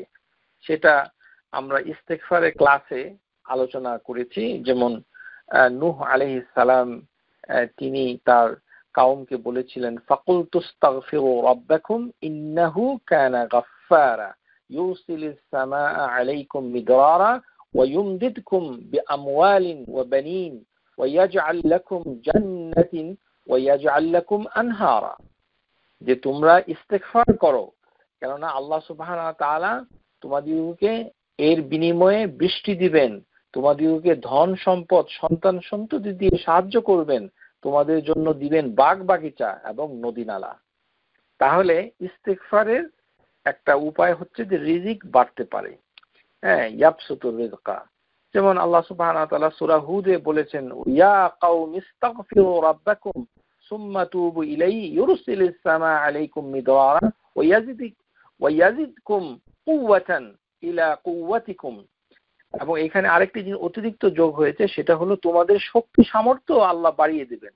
যে কেউ যদি অসুস্থ থাকে, দুর্বল থাকে, কারোর যদি ছেলে মেয়ে না থাকে, কেউ যদি প্রভাব প্রতিপত্তি কম থাকে, তাহলে ইস্তেগফার পাঠ করলে সেই প্রভাব প্রতিপত্তি, সম্পদ, সন্তান সন্ততি আল্লাহ বাড়িয়ে দিয়ে তাকে শক্তিশালী করে দিবেন। তারপরে ওয়াইন ইস্তাগফিরু রাব্বাকুম সুম্মা তুবু ইলাইহি ইউমাত্তিউকুম মাতাআন হাসানান ইলা আজালিম মুসাম্মা, যে ইস্তেগফার করলে তাকে যে শুধু রিজিক দেওয়া হবে তা নয়, বরঞ্চ সেটাকে উপভোগ করার সুযোগও তাকে দেওয়া হবে। ইউমাত্তিউকুম মাতাআন হাসানান, সে যেন সেটাকেও ভোগ করতে পারে। তাহলে ইস্তেগফার এত বড় ভালো। কিন্তু ইস্তেগফার বেশি বেশি করলে রিজিক বাড়বে কিনা, এই মর্মে যে হাদিসগুলো আবু দাউদে এসেছে, হাকিমে এসেছে, এগুলোকে শেখ আলবানী রাহিমাহুল্লাহ তিনি সহি বলেননি। কিন্তু একটি হাদিস যদিও সহি বলা হয়নি, কিন্তু আহমেদ শাকর তিনি সহি বলেছেন। সেটি হচ্ছে, মান আকসারাল ইস্তিগফারা জাআলাল্লাহু লাহু মিন কুল্লি হাম্মিন ফারাজান ওয়া মিন কুল্লি দিকিন মাখরাজান ওয়া রাযাকাকু মিন হাইসু লা ইয়াহতাসিব। যে ব্যক্তি বেশি বেশি ইস্তেগফার করবে, আল্লাহ সুবহানাহু ওয়া তাআলা তার সব সংকট থেকে উত্তরণের একটা রাস্তা বের করে দিবেন, সমস্ত দুশ্চিন্তা দূর করে দিবেন, অকল্পনীয় জায়গা থেকে তাকে রিজিকের ব্যবস্থা করবেন। এটি মানে কয়েকজন মুহাদ্দিস আহমদ শাকর এবং শুআইব আল আরনাউতের মতে সেটি সহিহ। তার মানে হচ্ছে যে ইস্তেগফার করলে তার মানে রিজিকটা বাড়বে। আশা করি বুঝতে পেরেছেন। আল্লাহ সুবহানাহু ওয়া তাআলা তারপরে যে গুরুত্বপূর্ণ যে জিনিসটা আল্লাহ সুবহানাহু ওয়া তাআলা উল্লেখ করেছেন সেটি হচ্ছে আত্মীয়তা। যে আত্মীয়তার সম্পর্ক যদি কেউ রক্ষা করে তাহলে তার রিজক বাড়বে। আল্লাহ সুবহানাহু ওয়া তাআলা বলছেন সূরা নিসা, ওয়াত্তাকুল্লাহ আল্লাযী তাসাআলুনা বিহি ওয়াল আরহাম, যে আল্লাহকে ভয় করো, তাকওয়া করো। তাকওয়ার বিষয়টা কি? যে পরস্পরের যে ডিমান্ড সেটার প্রতি তোমরা ভয় করো, মানে মানুষের অধিকারকে ফিরিয়ে দাও। আর এই মানে সিলাত, মানে এই যে রাহেম, যে মানে রক্তের সম্পর্ক, সেটাকে ছিন্ন করো না। রক্তের সম্পর্ক ছিন্ন করা এমন একটি গুনাহ, যারা শিখতে চান, ইবনে মাজার হাদিস নাম্বার 4211, যে দুনিয়াতেও এর শাস্তি আছে, আখিরাতেও এর শাস্তি আছে। কেউ যদি রক্তের সম্পর্ক ছিন্ন করে তাহলে তাকে দুনিয়া এবং আখিরাতে, দুনিয়াতে শাস্তি পাবে, আখিরাতে। কিন্তু এই শাস্তিটা কি রিজিকটা কমে যাওয়া, এটা আমরা জানি না। সুতরাং না জেনে কথা বলা ঠিক নয়, তবে শাস্তি তার হবেই, সেটা যেভাবেই হোক না কেন। এই কারণে নবী সাল্লাল্লাহু আলাইহি ওয়াসাল্লাম বলছেন, মান আহাব্বা আইয়াবসুতা লাহু ফি রিজকিহি ওয়া আন ইউনসা লাহু ফি আসারিহি ফালইয়াসিল রাহিমাহু। তোমরা যদি কেউ চাও যে কারোর রিজিক বেড়ে যাক, এবং কেউ যদি মনে করে যে তার জীবন হায়াত এটা বড় হোক, তাহলে সে যেন আত্মীয়তার সম্পর্ককে ঠিক রাখে। মান সাররাহু আন ইউবসাতা লাহু ফি রিজকিহি আন ইউনসা লাহু ফি আসারিহি ফালইয়াসিল রাহিমাহু। যে ব্যক্তি কামনা করে তার রিজিক প্রশস্ত হোক, আয়ু দীর্ঘ হোক, সেজন্য আত্মীয়তার সম্পর্ক স্থির রাখে। আত্মীয়তার মানেটা কি? মানে যার সাথে রক্তের সম্পর্ক। এখানে শ্বশুর শাশুড়ির সাথে সম্পর্ক রাখা মানে এটি মানে আত্মীয়তার সম্পর্ক নয়, সেই আত্মীয়তা এখানে বলা হয় নাই। কেননা শ্বশুর এবং শাশুড়ির সাথে রক্তের কোনো যোগাযোগ নেই। এটি স্বামীর ক্ষেত্রেও হবে, স্ত্রীর ক্ষেত্রেও হবে। যেটি হচ্ছে মায়ের দিক থেকে সম্পর্ক আর বাবার দিক থেকে সম্পর্ক, সেটি হচ্ছে রক্তের সম্পর্ক। সেটা হচ্ছে সবচেয়ে বেশি গুরুত্বপূর্ণ। সেটা যদি আমরা করি, রাখি, তাহলে আমাদের রিজিক বাড়বে, আর না করলে শাস্তি হবে। হাদিসের ভিতরে এসেছে, নবী সাল্লাল্লাহু আলাইহি ওয়াসাল্লাম বলছেন, ইন্নাল্লাহ তাআলা খালাকা খালকি হাত্তা ইযা ফারাগা মিনহুম কামাতার রহিম। যে আল্লাহ সুবহানাহু ওয়া তাআলা যখন সমস্ত কিছুকে সৃষ্টি করলেন এবং সৃষ্টি শেষ হয়ে যাওয়ার পর তিনি দেখলেন যে রাহিম, এই যে আত্মীয়তা, এই যে সম্পর্ক, এটা সে দাঁড়িয়ে গেল। এবং আত্মীয়তা আল রাহাম, সে দাঁড়িয়ে একটা কথা বলল, সুবহানাল্লাহ। রক্তের সম্পর্ককে একটা আকার দান করে সেটা আল্লাহর সাথে কথা বলেছে, সুবহানাল্লাহ। হাযা মাকামুন আইদু বিকা মিনাল কাতিআ। যে আল্লাহ সুবহানাহু ওয়া তাআলাকে সে বলেছে যে এই হচ্ছে এমন একটি জায়গা যে যে আমাকে মানে ছিন্ন করে দিবে, being cut off, one of who seek protection, তার উচিত যে সে যেন এটা থেকে বেঁচে থাকে, রক্তের সম্পর্ক যেন ছিন্ন না করে। কল নাম, বলা হলো ইয়েস। আমা তারদাইনি আন আসলা মিন ওয়াসালাক। যে মানে যদি কেউ নিজেকে টেক কেয়ার না করে, নিজেকে যদি কেউ না করে, তাহলে তাকেও টেক কেয়ার করা হবে না। কেউ যদি সিলাতে রাহিম, কেউ যদি আত্মীয়তার সম্পর্ককে রক্ষা না করে, যদি রক্ষা করে তাহলে তাকেও রক্ষা করা হবে। ওমান কাতা মিন কাতাক, আর যে কেটে দিবে তাকেও কেটে দেওয়া হবে। কালাত বালা, বলা হয় অফকোর্স। তখন আল্লাহ সুবহানাহু ওয়া তাআলা এই রহম এর দোয়াটাকে মঞ্জুর করে দিলেন। কালা ফাযালিক লাক সুম্মা ক্বালা রাসূলুল্লাহ সাল্লাল্লাহু আলাইহি ওয়াসাল্লাম ইকরাউ ইন শি'তুম। যদি তোমরা চাও তাহলে এই আয়াতটা পড়ে নাও। সেটি হচ্ছে সূরা মুহাম্মদ আয়াত নাম্বার 22 এবং 23।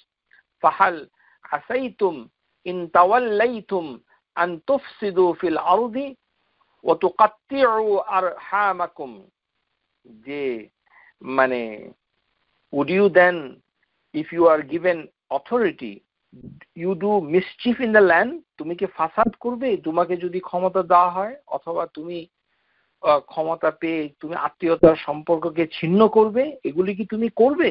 তাহলে উলাইকাল্লাযিনা লা'নাহুমুল্লাহ, আল্লাহ তার উপরে অভিশাপ দিচ্ছে। সুতরাং প্রিয় শ্রোতা, আমরা এই হাদিস থেকে যেটা জানতে পারলাম যে আল্লাহ সুবহানাহু ওয়া তাআলার সাথে কথা বলেছে কে? আর রেহেম, মানে রেহেমের শাব্দিক অর্থ হচ্ছে জরায়ু, জরায়ু, ইউটেরাস। কিন্তু এখানে ইউটেরাস হলেও এটা হবে হচ্ছে রক্তের সম্পর্ক। রক্তের সম্পর্ক নিজেই একটা আকার ধারণ করে আল্লাহ সুবহানাহু ওয়া তাআলার সাথে কথা বলেছে। সুবহানাল্লাহ। আল্লাহ হচ্ছেন আকার দেওয়ার মালিক, মুসাউবির। আল্লাহ হচ্ছেন মুসাউবির। তিনি মৃত্যুকেও আকার দিয়েছেন, তেমনি রক্তের সম্পর্ককেও তিনি আকার দিয়েছেন, একটা শেপ দিয়েছেন, এবং সে আল্লাহর সাথে কথা বলেছে। সেই রেহেম কথা বলেছে আল্লাহর সাথে, বলেছে যে হে আল্লাহ, আমার কাছে যে মানে যে আমার সাথে সম্পর্ক রাখবে তাকে সে যেন, তাকেও তার সাথে আমিও সম্পর্ক রাখবো, অর্থাৎ আর যে আমাকে কাট করবে, মানে কাট অফ করে দিবে, তাকেও কাট করা হবে। আল্লাহ সুবহানাহু ওয়া তাআলা সেই দোয়াটাকে মঞ্জুর করেছেন। তো সুতরাং প্রত্যেকেরই উচিত যে মানে প্রোটেকশন খোঁজা, যেন কেউ যেন রক্তের সম্পর্ককে ছিন্ন না করে। ইজা আরাফনা হাযাল, মানে আমরা এটা জানতে পারি যে আল ওয়াসাল আল রাহিম, রক্তের সম্পর্ককে রাখা, এটার মানেটা কি?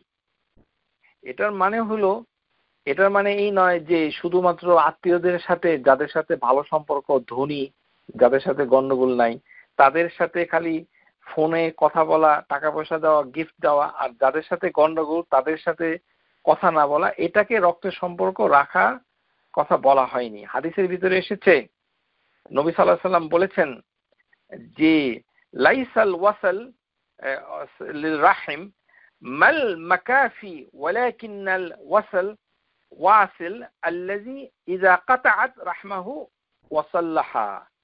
যে সত্যিকারের আত্মীয়তা সম্পর্ক রাখা মানে এই যে, যে আত্মীয় নিজেকে ছিন্ন করে দেয় সেই আত্মীয়র সাথে সম্পর্ক স্থাপন করা হচ্ছে আত্মীয়তা সম্পর্ক ঠিক রাখা। অর্থাৎ দুনিয়াতে এই রিজিকের জন্য আত্মীয়দের সাথে গন্ডগোল লাগে। যে আত্মীয় আপনার সাথে সম্পর্ক ছিন্ন করেছে তার সাথে যদি আপনি সম্পর্ক স্থাপন করেন, সেটাকে বলা হচ্ছে ওয়াসিলাতুর রাহিম লিল রাহিম, আল ওয়াসিল লির রাহিম, আল ওয়াসিল লির রাহিম, আত্মীয়তা সম্পর্ক রাখা। ইজা কাতাআত রাহিমাহু ওয়াসসালাহু, যে আত্মীয় আপনার সাথে সম্পর্ক নষ্ট করে দিয়েছে তার সাথে যদি আপনি সম্পর্ক স্থাপন করেন, সেটাই হবে সত্যিকার অর্থে লাইসাল ওয়াসিল বিল মাকাফি। যে আত্মীয়তা সম্পর্ক মানে এই নয় যে আপনি মানে মানে এই যে একটা একটা সম্পর্ক রাখলেন নাম কাওয়াস্তে, তা নয়, বরঞ্চ সত্যিকার সম্পর্ক হচ্ছে যিনি কেটে দিচ্ছেন তার সাথে সম্পর্ক স্থাপন করা। এই ক্ষেত্রে এক ব্যক্তি নবী সাল্লাল্লাহু আলাইহি ওয়াসাল্লামের কাছে এসে বলেছিল যে আমি আমার আত্মীয়তা সম্পর্ক ঠিক রাখি, কিন্তু তারা আমার সাথে কাট অফ করে দেয়, কিন্তু আমি তাদের সাথে ভালো ব্যবহার করি, কিন্তু সে আমার সাথে দুর্ব্যবহার করে। আমি ধৈর্য রেখেছি কিন্তু, এবং তাদের প্রতি দয়া করি, কিন্তু তারা আমাকে অপমান করে, অপদস্থ করে। এই কথাটা এক লোক বলেছিল, ক্বালা রাজুলুন লি রাসূলিল্লাহি সাল্লাল্লাহু আলাইহি ওয়াসাল্লাম ইন্না লি কুরবাতান আসাল্লাহু ওয়া ইয়াকতুউনি আহসানা ইলাইহিম ইয়াসইউনানা ইলা আহাল্লা আলাইহিম ইয়াজহিলুন আলাইয়া। মানে তারা আসলে সেটা বুঝতে পারে না। তখন নবী সাল্লাল্লাহু আলাইহি ওয়াসাল্লাম বলেছেন, ইন কুনতা কামা কুলতু ফাকান্নামা তাসফিহুম আল মাল্লা, যে তাসাফাহুম বিল মাল্লা, যে তাদের মুখ যেন মানে গরম ধুলা দিয়ে ভরে যায়। অভিশাপ দিয়েছেন রাসূলুল্লাহ সাল্লাল্লাহু আলাইহি ওয়াসাল্লাম যে তুমি যা বলছো সেটা যদি সত্যি হয়, তাহলে তুমি আত্মীয়তার সম্পর্ক ঠিক রাখো, কেননা আল্লাহ তোমাকে সাহায্য করেই যাবেন। ওয়ালা ইয়াজিলু মা'আক মিনাল্লাহি যাহির আলাইহিম মা দুমতা আলা যালিক, যে যতক্ষণ পর্যন্ত তুমি তার সাথে ভালো সম্পর্ক রাখবে আল্লাহ সুবহানাহু ওয়া তাআলা তেমনি তোমাকে সাহায্য করেই যাবেন। তাহলে আত্মীয়তার সম্পর্ক যদি আমরা ঠিক রাখি তাহলে আমাদের রিজিক বেড়ে যেতে পারে। নবী সাল্লাল্লাহু আলাইহি সাল্লামের প্রতি দুরূদ পাঠ করলে রিজিক বাড়তে পারে। উবাই ইবনে কাবের হাদিস, যে হাদিসের ভিতরে এই হাদিসটুকু তিরমিজিতে এসেছে 2645, এর মানে এই নয় যে ওই মানে ফরজ নামাজের পরে 10 বার করে দুরূদ পড়ে ইয়া লতিফ বললে তার রিজিক বাড়বে, তা নয়। এটি হচ্ছে যিনি বেশি বেশি দুরূদ পড়বেন রাসূলুল্লাহ সাল্লাল্লাহু আলাইহি ওয়াসাল্লামের প্রতি, যত বেশি দুরূদ পড়বে তত বেশি তার ঝামেলা মুক্ত হবে।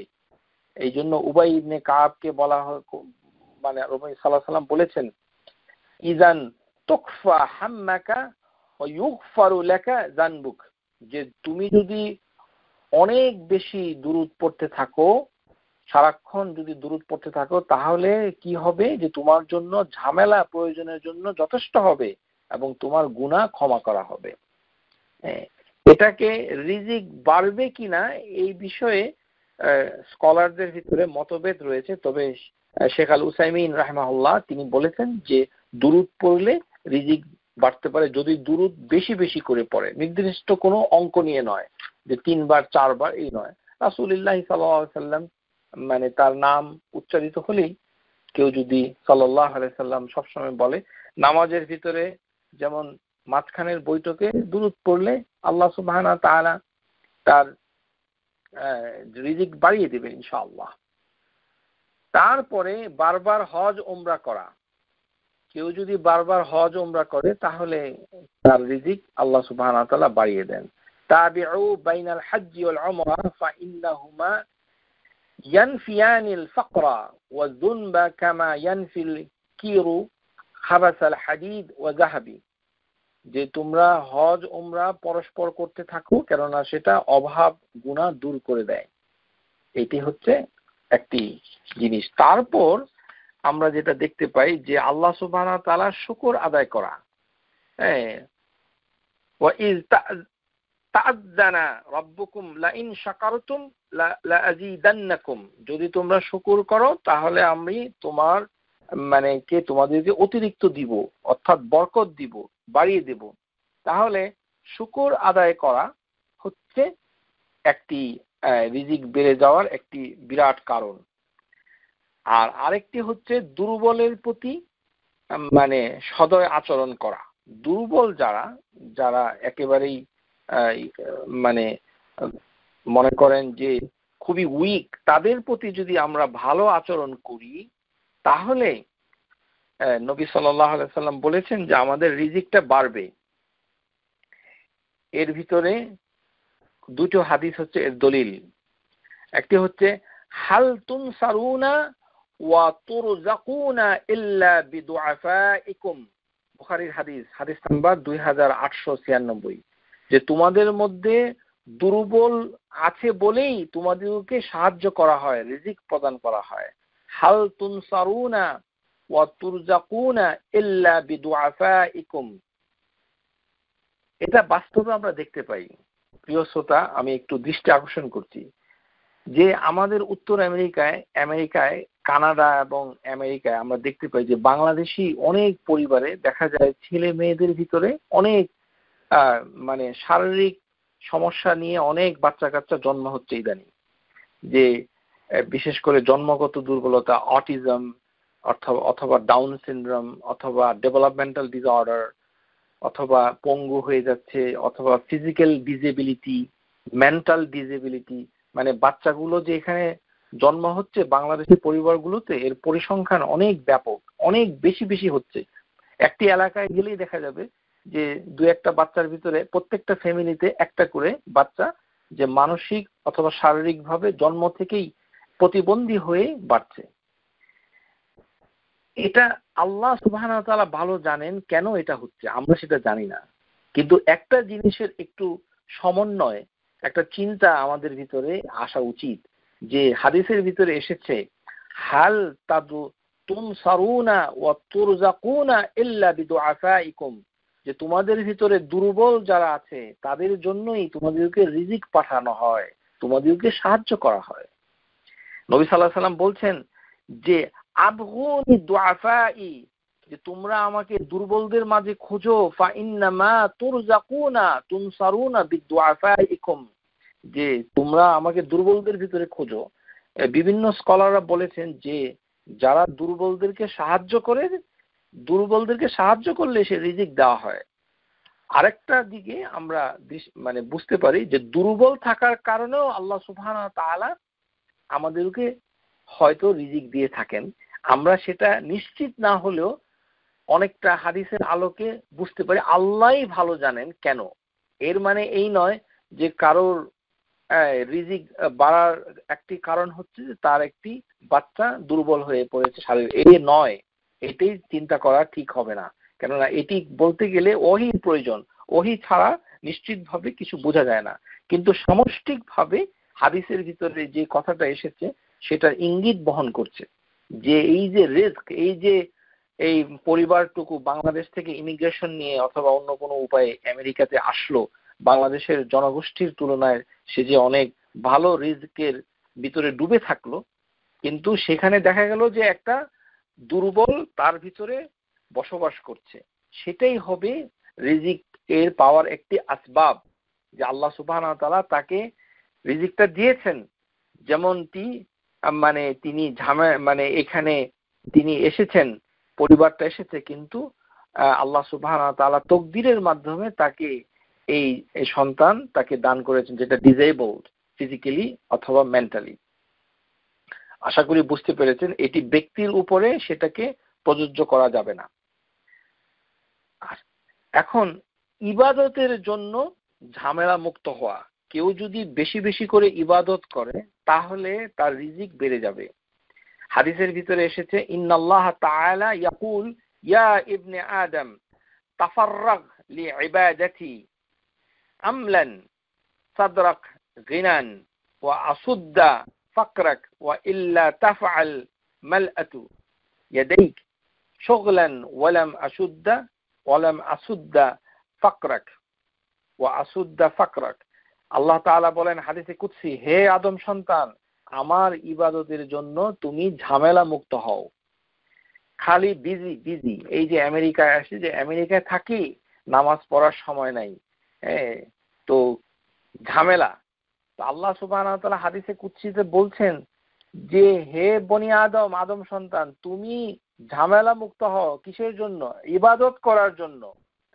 আমি তোমার অন্তরকে রিজিক দিয়ে ভরে দেব, প্রচুর সম্পদ তোমার অন্তরে ঢেলে দেব যদি তুমি ইবাদতের জন্য নিজেকে ফ্রি করো। ইয়া ইবনে আদম তাফাররাগ লিইবাদাতি, ইবাদতের জন্য তুমি ফ্রি হও। ইবাদত করতে হবে, নামাজ পড়তে হবে, তাহলে কি হবে? আমলান সাদরাক, তাহলে তোমার অন্তরকে আমি ভরে দেব রিজিক দিয়ে।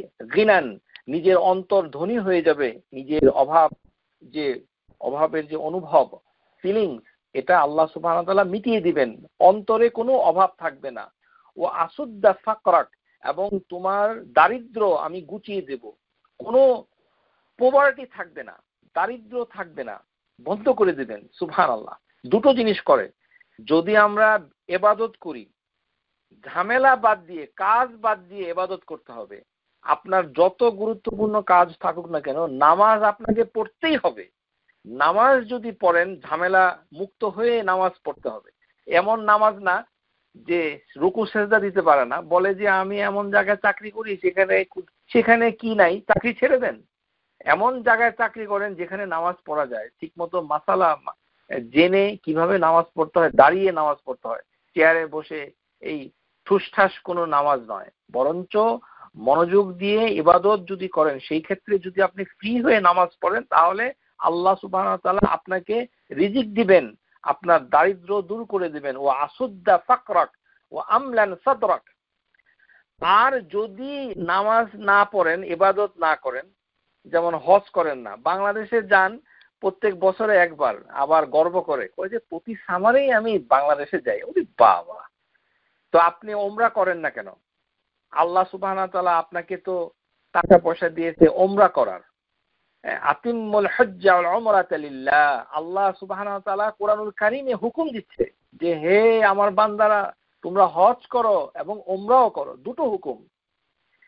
আর আমি আর আপনি হচ্ছে বড়াই করি, আমেরিকা থেকে কানাডা থেকে দেশে যাচ্ছি, এটা বলে বেড়াই, অথচ একই টাকায় এর সাথে $100-200 অ্যাড করলে একটা উমরা করা যায়, একটা ইবাদত করা যায়, সেটা আমরা করি না।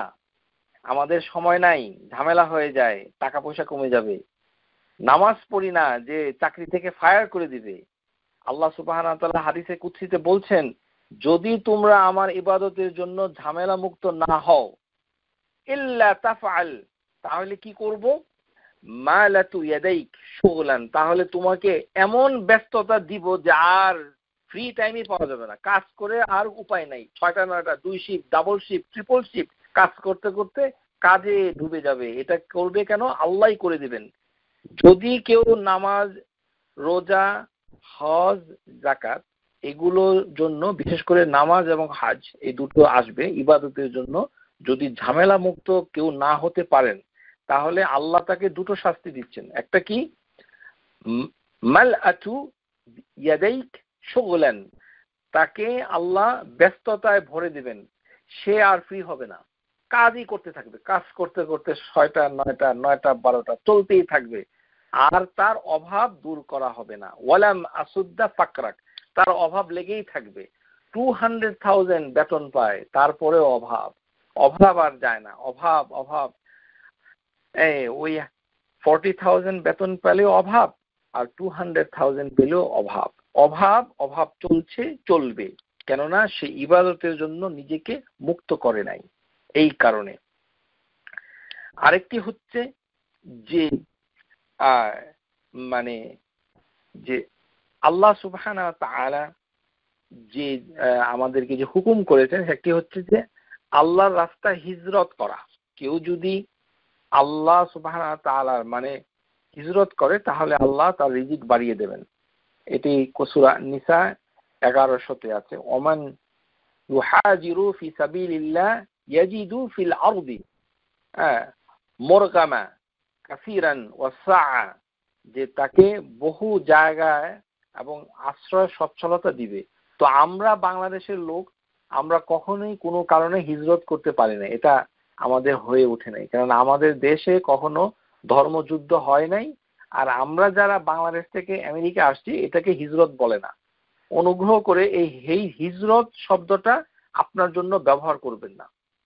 এক ধরনের কম জ্ঞানী মানে দুষ্ট প্রকৃতির লোক আল্লাহ সুবহানাহু ওয়া তাআলার কোরআনুল কারীমে বর্ণিত শব্দগুলো নিয়ে তারা নিজেদের ইচ্ছায় নিজেদের স্বার্থে ব্যবহার করে। এটি থেকে আপনারা বেঁচে থাকুন। এই যে কারদান হাসানা, হিজরা, এগুলো নিয়ে হাসি তামাশা করবেন না। টরন্টো থেকে নিউ ইয়র্কে মুভ করাটাকে হিজরা বলে না। হিজরা বলে হচ্ছে যে দারুল ইসলামে যদি কেউ যায়, দারুল কুফর থেকে। তো আমরা আমেরিকা থেকে যদি বাংলাদেশে চলে যাই পার্মানেন্টলি, তাহলে এটা হিজরা হবে, যেহেতু এটি অমুসলিমদের দেশ, আপনি মুসলমানদের দেশে চলে গেলেন। কথার কথা, যদিও কেউ যায় না, সেটা বলছি।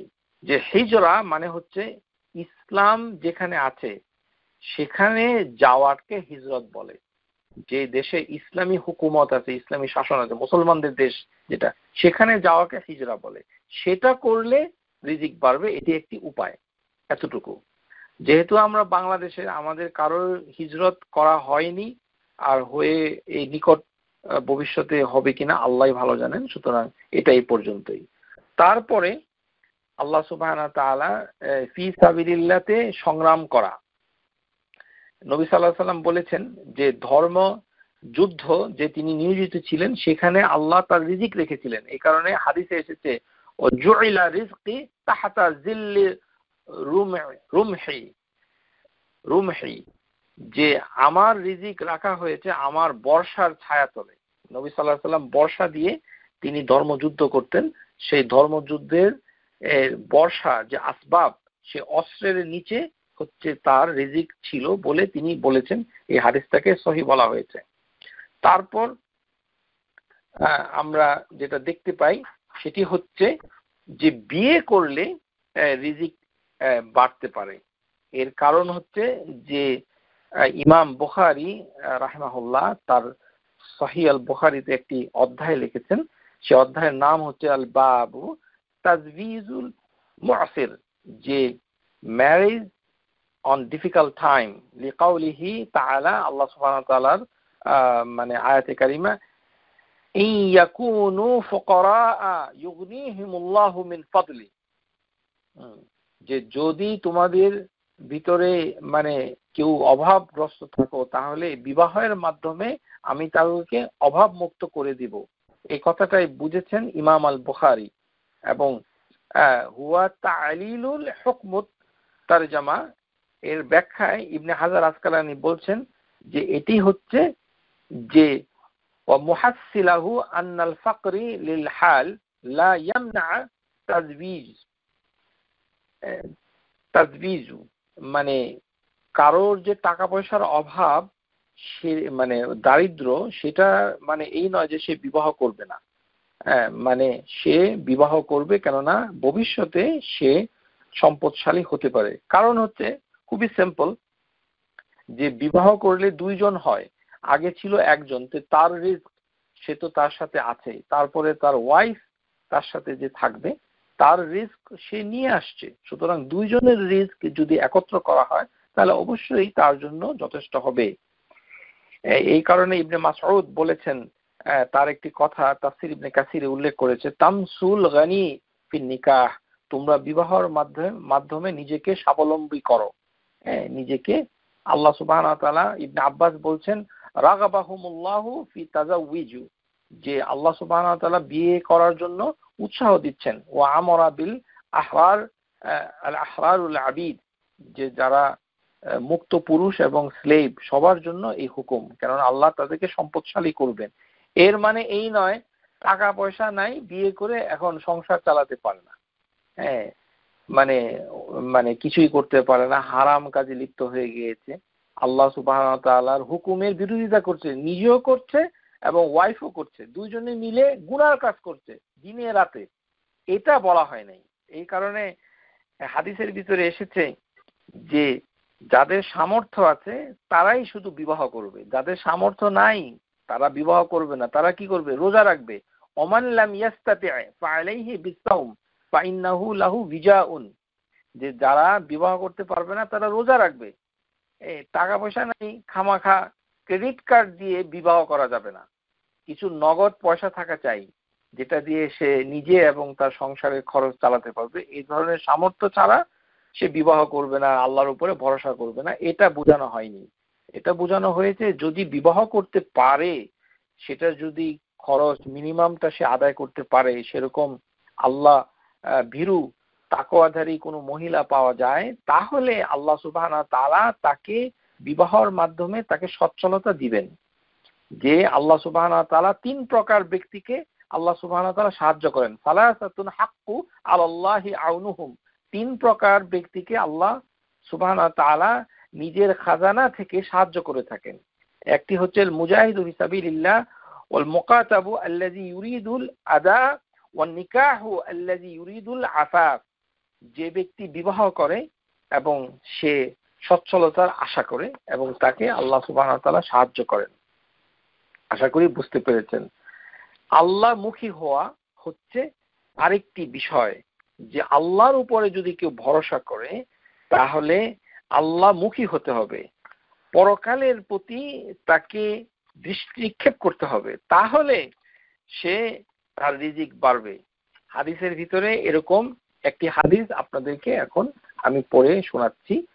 সেটি হচ্ছে মান কানাতিন আখিরাতু হাম্মাহু, যে ব্যক্তি মানে আখিরাতকে লক্ষ্যবস্তু বানিয়েছে, জাআলাল্লাহু গিনাহুল কলবি, আল্লাহ তার অন্তরকে ধনী করে দেবেন। যে মানে আল্লাহ সুবহানাহু ওয়া তাআলা তার অন্তরে প্রাচুর্য ঢেলে দেবেন।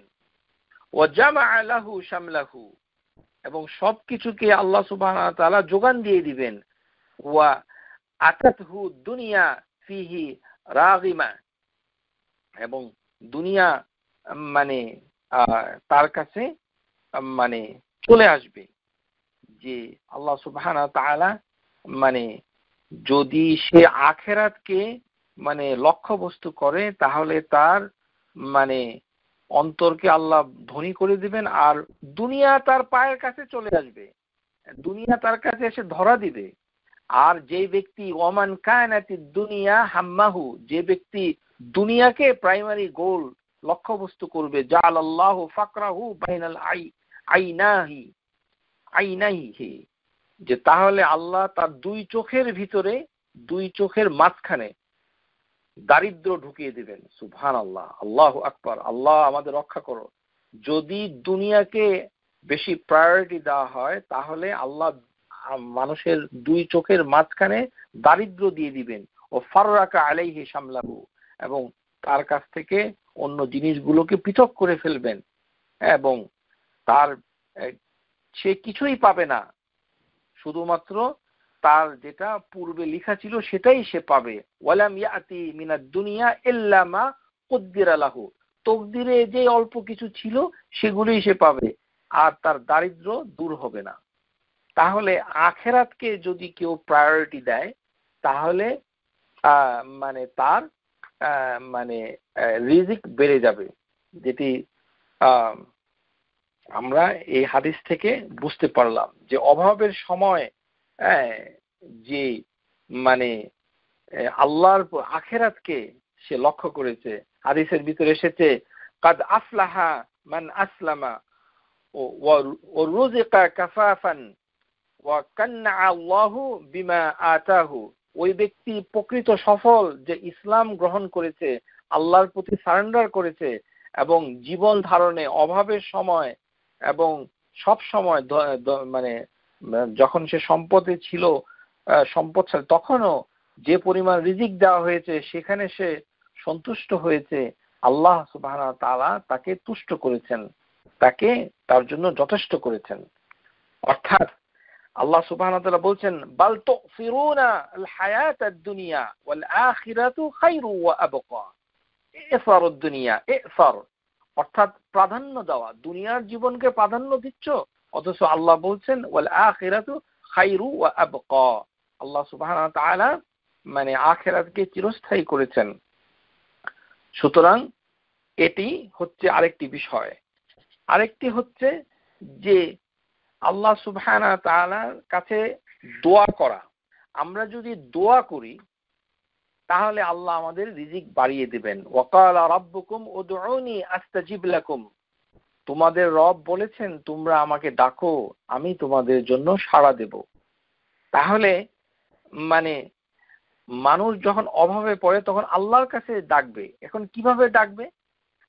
এটি হাদিসের দলিল অনুযায়ী সে ডাকবে। একটি হচ্ছে ফজরের নামাজ, ফজরের নামাজ সে উঠে পড়বে। ফজরের নামাজের অনেক ফজিলত বর্ণনা হয়েছে। ফজরের নামাজ পড়ে সে তাসবিহ তাহলিল করবে, আর একটি দোয়া সে পড়বে, আল্লাহুম্মা ইন্নী আসআলুকা ইলমান নাফিআ ওয়া রিজকান তাইয়্যিবা ওয়া আমালান মুতাকাব্বালান। হে আল্লাহ, আমি আপনার কাছে উপকারী জ্ঞান চাচ্ছি এবং পবিত্র রিজক চাচ্ছি এবং কবুলকৃত আমল চাচ্ছি, ভালো আমল গুলো করার তৌফিক চাচ্ছি। এই দোয়াটা আমরা করতে পারি ফজরের নামাজের পরে, তাহলে আমাদের রিস্ক বাড়বে। আরেকটি বিষয় হচ্ছে আমরা দুই সিজদার মাঝখানে আমরা কি করি, ওয়ারজুকনি, আল্লাহুম্মা, যে আমরা তাসবিহ পাঠ করি রাব্বিক ফিরলি রাব্বিক ফিরলি, এটি ছাড়াও আরেকটি তাসবিহ রয়েছে, সেটা নামাজের বই থেকে আপনারা মুখস্থ করবেন। সেখানে ওয়ারহামনি ওয়ারজুকনি এই কথাটাও বলতে হবে। নামাজের ভিতরে বাংলাদেশের মানুষ দুই সেজদার মাঝখানে কিছুই পড়ে না, বোবা নামাজ। এই নামাজ নিয়ে আখেরাতে কি হবে তা জানি না, তবে দুনিয়াতে যে রিজিক সে কতটুকু পাবে এটা বলাই বাহুল্য। কেননা সে তো আল্লাহর কাছে রিজিকটা চাচ্ছে না। রিজিকটা চাবে কিভাবে? ইয়া রাজ্জাক বলে চিৎকার করলে হবে না, আপনাকে রাসূলের তরিকায় চাইতে হবে। রাসূলের তরিকা কি? যে নামাজের সময় যখন দুইটা সেজদা দিবেন, মাঝখানে যে বসবেন, তখন আল্লাহর কাছে রিজিক চান। ওয়ারজুকনি ওয়ারজুকনি, ওখানে আছে তাসবিহর ভিতরে ওয়ারহামনি ওয়াআফিনি ওয়ারজুকনি, আল্লাহ মাগফিরলি ওয়ারহামনি, ওখানে ওয়ারজুকনি, হে আল্লাহ আমাকে রিজিক দাও, হে আল্লাহ আমাকে রিজিক দাও, সেটা আল্লাহর কাছে চাইতে হবে। হ্যাঁ, এটা ঠিক। আমরা যদি বলি ইয়া রাজ্জাক উরজুকনি, এটা বলাটা অপরাধ না, কিন্তু এটা হয়তো সব সময় আমাদের পক্ষে বলা সম্ভব না। যে দোয়া হিসাবে আমরা যে দোয়াগুলো দেখি রিজিক বাড়ার, সেই দোয়াগুলোর ভিতরে একটি হচ্ছে নামাজের ভিতরে ওয়ারজুকনি, অথচ আমরা দোয়াটা এই তসবিহগুলো শিখি না। তসবিহগুলো শিখতে হবে, তাহলে আল্লাহ আমাদের রিজিক বাড়ায় দেবেন। তাহলে বোঝা যাচ্ছে নামাজের মাধ্যমে রিজিক বাড়তে পারে। যেমন সূরা আহজাব, এখানে নবী সাল্লাল্লাহু আলাইহি সাল্লাম যতগুলো যুদ্ধ করেছেন, এই একটি ব্যতিক্রম যুদ্ধ, যৌথ বাহিনী, আহজাব মানে যৌথ বাহিনী, সে বাহিনীর সমস্ত মানে পরিকল্পনাকে আল্লাহ সুবহানাহু ওয়া তাআলা ধ্বংস করে দিয়েছেন, কেননা নবী সাল্লাল্লাহু আলাইহি সাল্লাম ইবাদতে মশগুল ছিলেন। এটাই মুফাসসিররা বলেছেন। তো অভাবের সময় আল্লাহ সুবহানাহু ওয়া তাআলার কাছে ফিরে যাওয়া, তার ইবাদত করা।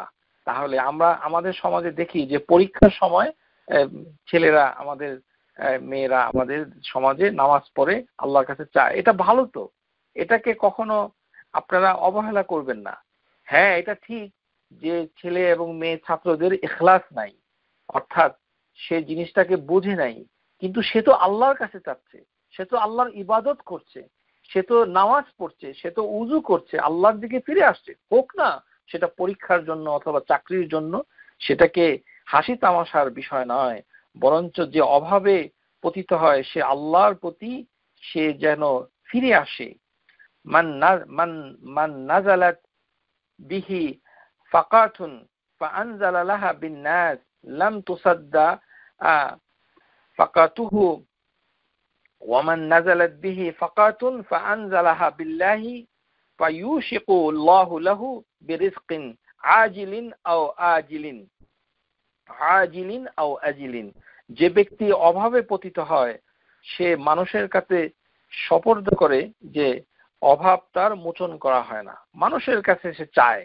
কিন্তু যে অভাবে পড়ে কিন্তু আল্লাহর প্রতি নির্ভরশীল হয়, আল্লাহর কাছে চায়, আল্লাহ সুবহানাহু ওয়া তাআলা তাকে হয় তাড়াতাড়ি অথবা ধীরে, ভালো করে বুঝুন, ইউশিকুল্লাহু লাহু বিরিজকিন আজিলিন, হয় সাথে সাথে দিবে, অথবা আও আজিলিন, অথবা খুব ধীরে ধীরে দিবে। হ্যাঁ, আল্লাহ সুবহানাহু ওয়া তাআলার কাছে চাচ্ছেন, কিন্তু ধৈর্য ধরতে হবে। যে এত দোয়া করলাম কিন্তু আল্লাহ আমাকে কিছু দিল না, দোয়া করা ছেড়ে দিলাম, তাহলে কাজ হবে না। দোয়া করতে হবে এবং আল্লাহ সুবহানাহু ওয়া তাআলার উপরে আস্থা রাখতে হবে যে তিনি আমার দোয়া শুনছেন এবং নিশ্চয়ই আমার দোয়াতে তিনি মানে সাড়া দেবেন। আশা করি বুঝতে পেরেছেন। তারপরে এর কারণ হচ্ছে যে আল্লাহ সুবহানাহু ওয়া তাআলা তিনি জানেন আমাদের সিচুয়েশন। আলিমা আন সায়াকুনু মিনকুম মারদা ওয়া আখারুনা ইয়াদরিবুনা ফিল আরদি ইয়াবতাগুনা মিন ফাদলিল্লাহ, সূরা মুজাম্মিল আয়াত নাম্বার 20। যে তিনি আল্লাহ, তিনি জানেন যে তোমাদের মাঝখানে কিছু বান্দা মানে অসুস্থ। আলিমা আন সায়াকুনু মিনকুম মারদা, he knows there will be some sick among you, ওয়া আখারুনা ইয়াদরিবুনা ফিল আরদ, এবং কেউ রিজিকের সন্ধানে বিভিন্ন দেশে দেশে ঘুরে বেড়াচ্ছে, বাংলাদেশ থেকে মধ্যপ্রাচ্যে যাচ্ছে, বাংলাদেশ থেকে উত্তর আমেরিকা আসছে রিজিকের জন্য। ইয়াবতাগুনা, আল্লাহ সুবহানাহু ওয়া তাআলা তাদের সিচুয়েশন সম্পর্কে জানেন।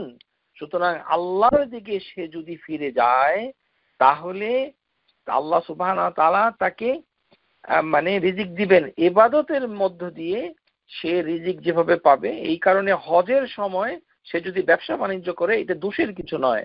লাইসা আলাইকুম জুনাহুন আন তাবতাগু ফাদলাম মির রাব্বিকুম, যেটা আল্লাহ সুবহানাহু ওয়া তাআলা বলছেন যে মানে যে তারা যদি হজের সময় মানে আল্লাহ সুবহানাহু ওয়া তাআলার নির্ধারিত রিজিক অনুসন্ধান করে, তাহলে দোষের কিছু নয়। আল্লাহ সুবহানাহু ওয়া তাআলা চেষ্টা করতে বলছেন, চেষ্টাও করতে হবে। হুয়াল্লাযী জাআলা লাকুমুল আরদা দালুলান ফামশু ফি মানাকিবিহা ওয়া কুলু মিন রিজকিহি ওয়া ইলাইহিন নুশুর। তিনি তো তোমাদের জন্য জমিনকে সুগম করে দিয়েছেন এবং তার পথে প্রান্তরে তোমরা বিচরণ করো আর রিজিক থেকে আহার করো। অর্থাৎ ফামশু মাশি মাশি ফিদ দুনিয়া, রিজিকের অনুসন্ধান করার জন্য বিভিন্ন জায়গায় ট্রাভেল করা, বিভিন্ন চেষ্টা চরিত্র করা, এটি হচ্ছে রিজিক অনুসন্ধানের একটি আসবাব। আল্লাহ সুবহানাহু ওয়া তাআলা সেটাকে তিনি গুরুত্ব দিয়েছেন। কুরাইশরা যে রিজিক অনুসন্ধান করার জন্য শীতকালে ইয়েমেনে যেত এবং গরমকালে তারা সিরিয়াতে যেত, সেটা তিনি সূরা কুরাইশে তিনি উল্লেখ করেছেন। ইলাফিহিম রিহলাতাশ শীতা, অর্থাৎ শীতকালে তাদের রেহলা, তাদের জার্নি, ওয়াসাইফ গ্রীষ্মকালের জার্নি, সেটাকে উল্লেখ করেছেন। সেটাকে তিনি তুলে ধরেছেন যে এটা সঠিক কিছু করেছে, কিন্তু তাদেরকে বলছেন যে তোমরা ইবাদত করো, শুধু ট্রাভেল করলেই কাজ হবে না, শুধু চাকরি করলেই হবে না, বরঞ্চ তোমরা কি করো হে কুরাইশ, তোমরা এই ঘরের প্রভুর ইবাদত করো। ফালিয়াবুদু, যে তোমরা ইবাদত করো কার? এই ঘরের প্রভু, যিনি এই কাবা শরীফের প্রভু। ফালিয়াবুদু রাব্বা হাযাল বাইত। তারপরে হাদিসের ভিতরে এসেছে ব্যবসা বাণিজ্যতে যদি কেউ অনেস্ট থাকে তাহলে তার রিজিক বেড়ে যায়। এই ব্যাপারে ইরওয়াউল গালিল এর একটি হাদিস এসেছে যে যারা ব্যবসা করেন তারা যদি চিটিং না করে অনেস্ট থাকে তাহলে তার রিজিক বেড়ে যাবে, আর যদি অসৎ উপায় অবলম্বন করে তাহলে তাদের সম্পদ ধ্বংস হয়ে যাবে। তারপরে আরেকটি হাদিসে এসেছে যে যারা তালিবে ইলম, যারা ইসলামী জ্ঞান অনুসন্ধান করে, তাদেরকে যদি কেউ সাহায্য সহযোগিতা করে তাহলে তার রিজিক পেতে পারে। এই ব্যাপারে একটি হাদিস এসেছে সুনান তিরমিজিতে। এই হাদিসটির ভিতরে বলা হয়েছে যে দুইটি ভাই নবী সাল্লাল্লাহু আলাইহি ওয়াসাল্লামের সময় ছিল, একজন শুধু কাজ করত, আরেকজন শুধু নবী সাল্লাল্লাহু আলাইহি ওয়াসাল্লামের কাছে গিয়ে দ্বীন শিক্ষা করত, সে কাজ করত না। তো তখন যে কাজ করত সেই ভাই নবী সাল্লাল্লাহু আলাইহি ওয়াসাল্লামের কাছে গিয়ে কমপ্লেইন করলো যে সে তো কাজ করে না, মানে এখানে আর আমি শুধু কাজ করি। তখন নবী সাল্লাল্লাহু আলাইহি ওয়াসাল্লাম তাকে বলেছিলেন যে খুব সম্ভবত তার কারণেই তোমার কিছু রিজিক তোমার ভাগ্যে জুটছে। এই হাদিসটুকু তিরমিজি 2য় খণ্ড 274 নম্বর হাদিস। এই জন্য কোন স্কলার মনে করেন যে যারা দ্বীনে ইলম অনুসন্ধান করেন তাদেরকে টাকা পয়সা দিয়ে সাহায্য করাটা উত্তম, কেননা এতে আপনার রিজিক বেড়ে যেতে পারে বলে স্কলাররা বলেছেন। আর আল্লাহ সুবহানাহু ওয়া তাআলার জন্য খরচ করা, মানে হাদিসে কুদসির ভিতরে এসেছে যে দরিদ্রকে দান খয়রাত করা, আল্লাহর রাস্তায় আল্লাহর উদ্দেশ্যে খরচ করা, সেটা রিজিক বাড়ার একটি অন্যতম কারণ। আল্লাহ সুবহানাহু ওয়া তাআলা বলেন কুল ইন্না রাব্বি ইয়াবসুতুর রিজকা লিমান ইয়াশাউ মিন ইবাদিহি ওয়া ইয়াকদিরু লাহু ওয়া মা আনফাকতুম মিন শাইইন। এইখানেই আল্লাহ সুবহানাহু ওয়া তাআলা সূরা সাবা এখানে বলেছেন যে আল্লাহ যাকে খুশি তাকে রিজিকের প্রশস্ততা দেন, যার জন্য সংকীর্ণ করেন এবং পরিমাণ মতো করেন, কিন্তু আল্লাহ সুবহানাহু ওয়া তাআলার জন্য যারা খরচ করে, ওয়ামা আনফাকতুম, যদি আল্লাহর রাস্তায় আল্লাহর ওয়াস্তে সে খরচ করে, ফি সাবিলিল্লাহ, আল্লাহ সুবহানাহু ওয়া তাআলা সেটাকে বাড়িয়ে দেন, ফাহুয়া ইউখলিফুহু, সেটাকে রিপ্লেস করে দেন। সেটাকেও স্কলাররা বলেছেন যে এটিও রিজিক বাড়ার অন্যতম একটি কারণ। আশা করি আপনারা বুঝতে পেরেছেন। আরেকটি হচ্ছে যে আমরা সব সময় আল্লাহ সুবহানাহু ওয়া তাআলার প্রকৃত ইবাদত সেটা সঠিকভাবে করব, সঠিক তরিকায় করব এবং আল্লাহ সুবহানাহু ওয়া তাআলার উপরে নির্ভর করব, চেষ্টা তদবির করব। এভাবেই আমাদের রিজিক ইনশাআল্লাহ তাআলা আল্লাহ সুবহানাহু ওয়া তাআলা বাড়িয়ে দিবেন। তবে রিজিক কমে যাওয়ার কোনো তদবির আমরা জানি না। রিজিক হচ্ছে আল্লাহ সুবহানাহু ওয়া তাআলা সবাইকে দিচ্ছেন। আশা করি আপনারা রিজিক সম্পর্কে বুঝতে পেরেছেন। ওয়া আখিরু দাওয়ানা আনিল হামদুলিল্লাহি রাব্বিল আলামিন। আসসালামু আলাইকুম ওয়া রাহমাতুল্লাহি ওয়া বারাকাতুহু। সুবহানাকা আল্লাহুম্মা ওয়া বিহামদিক আশহাদু আল লা ইলাহা ইল্লা আনতা আস্তাগফিরুকা ওয়া আতুবু ইলাইক। Subscribe to our YouTube channel, Know Tawhid First, and press the bell icon to get new video notifications.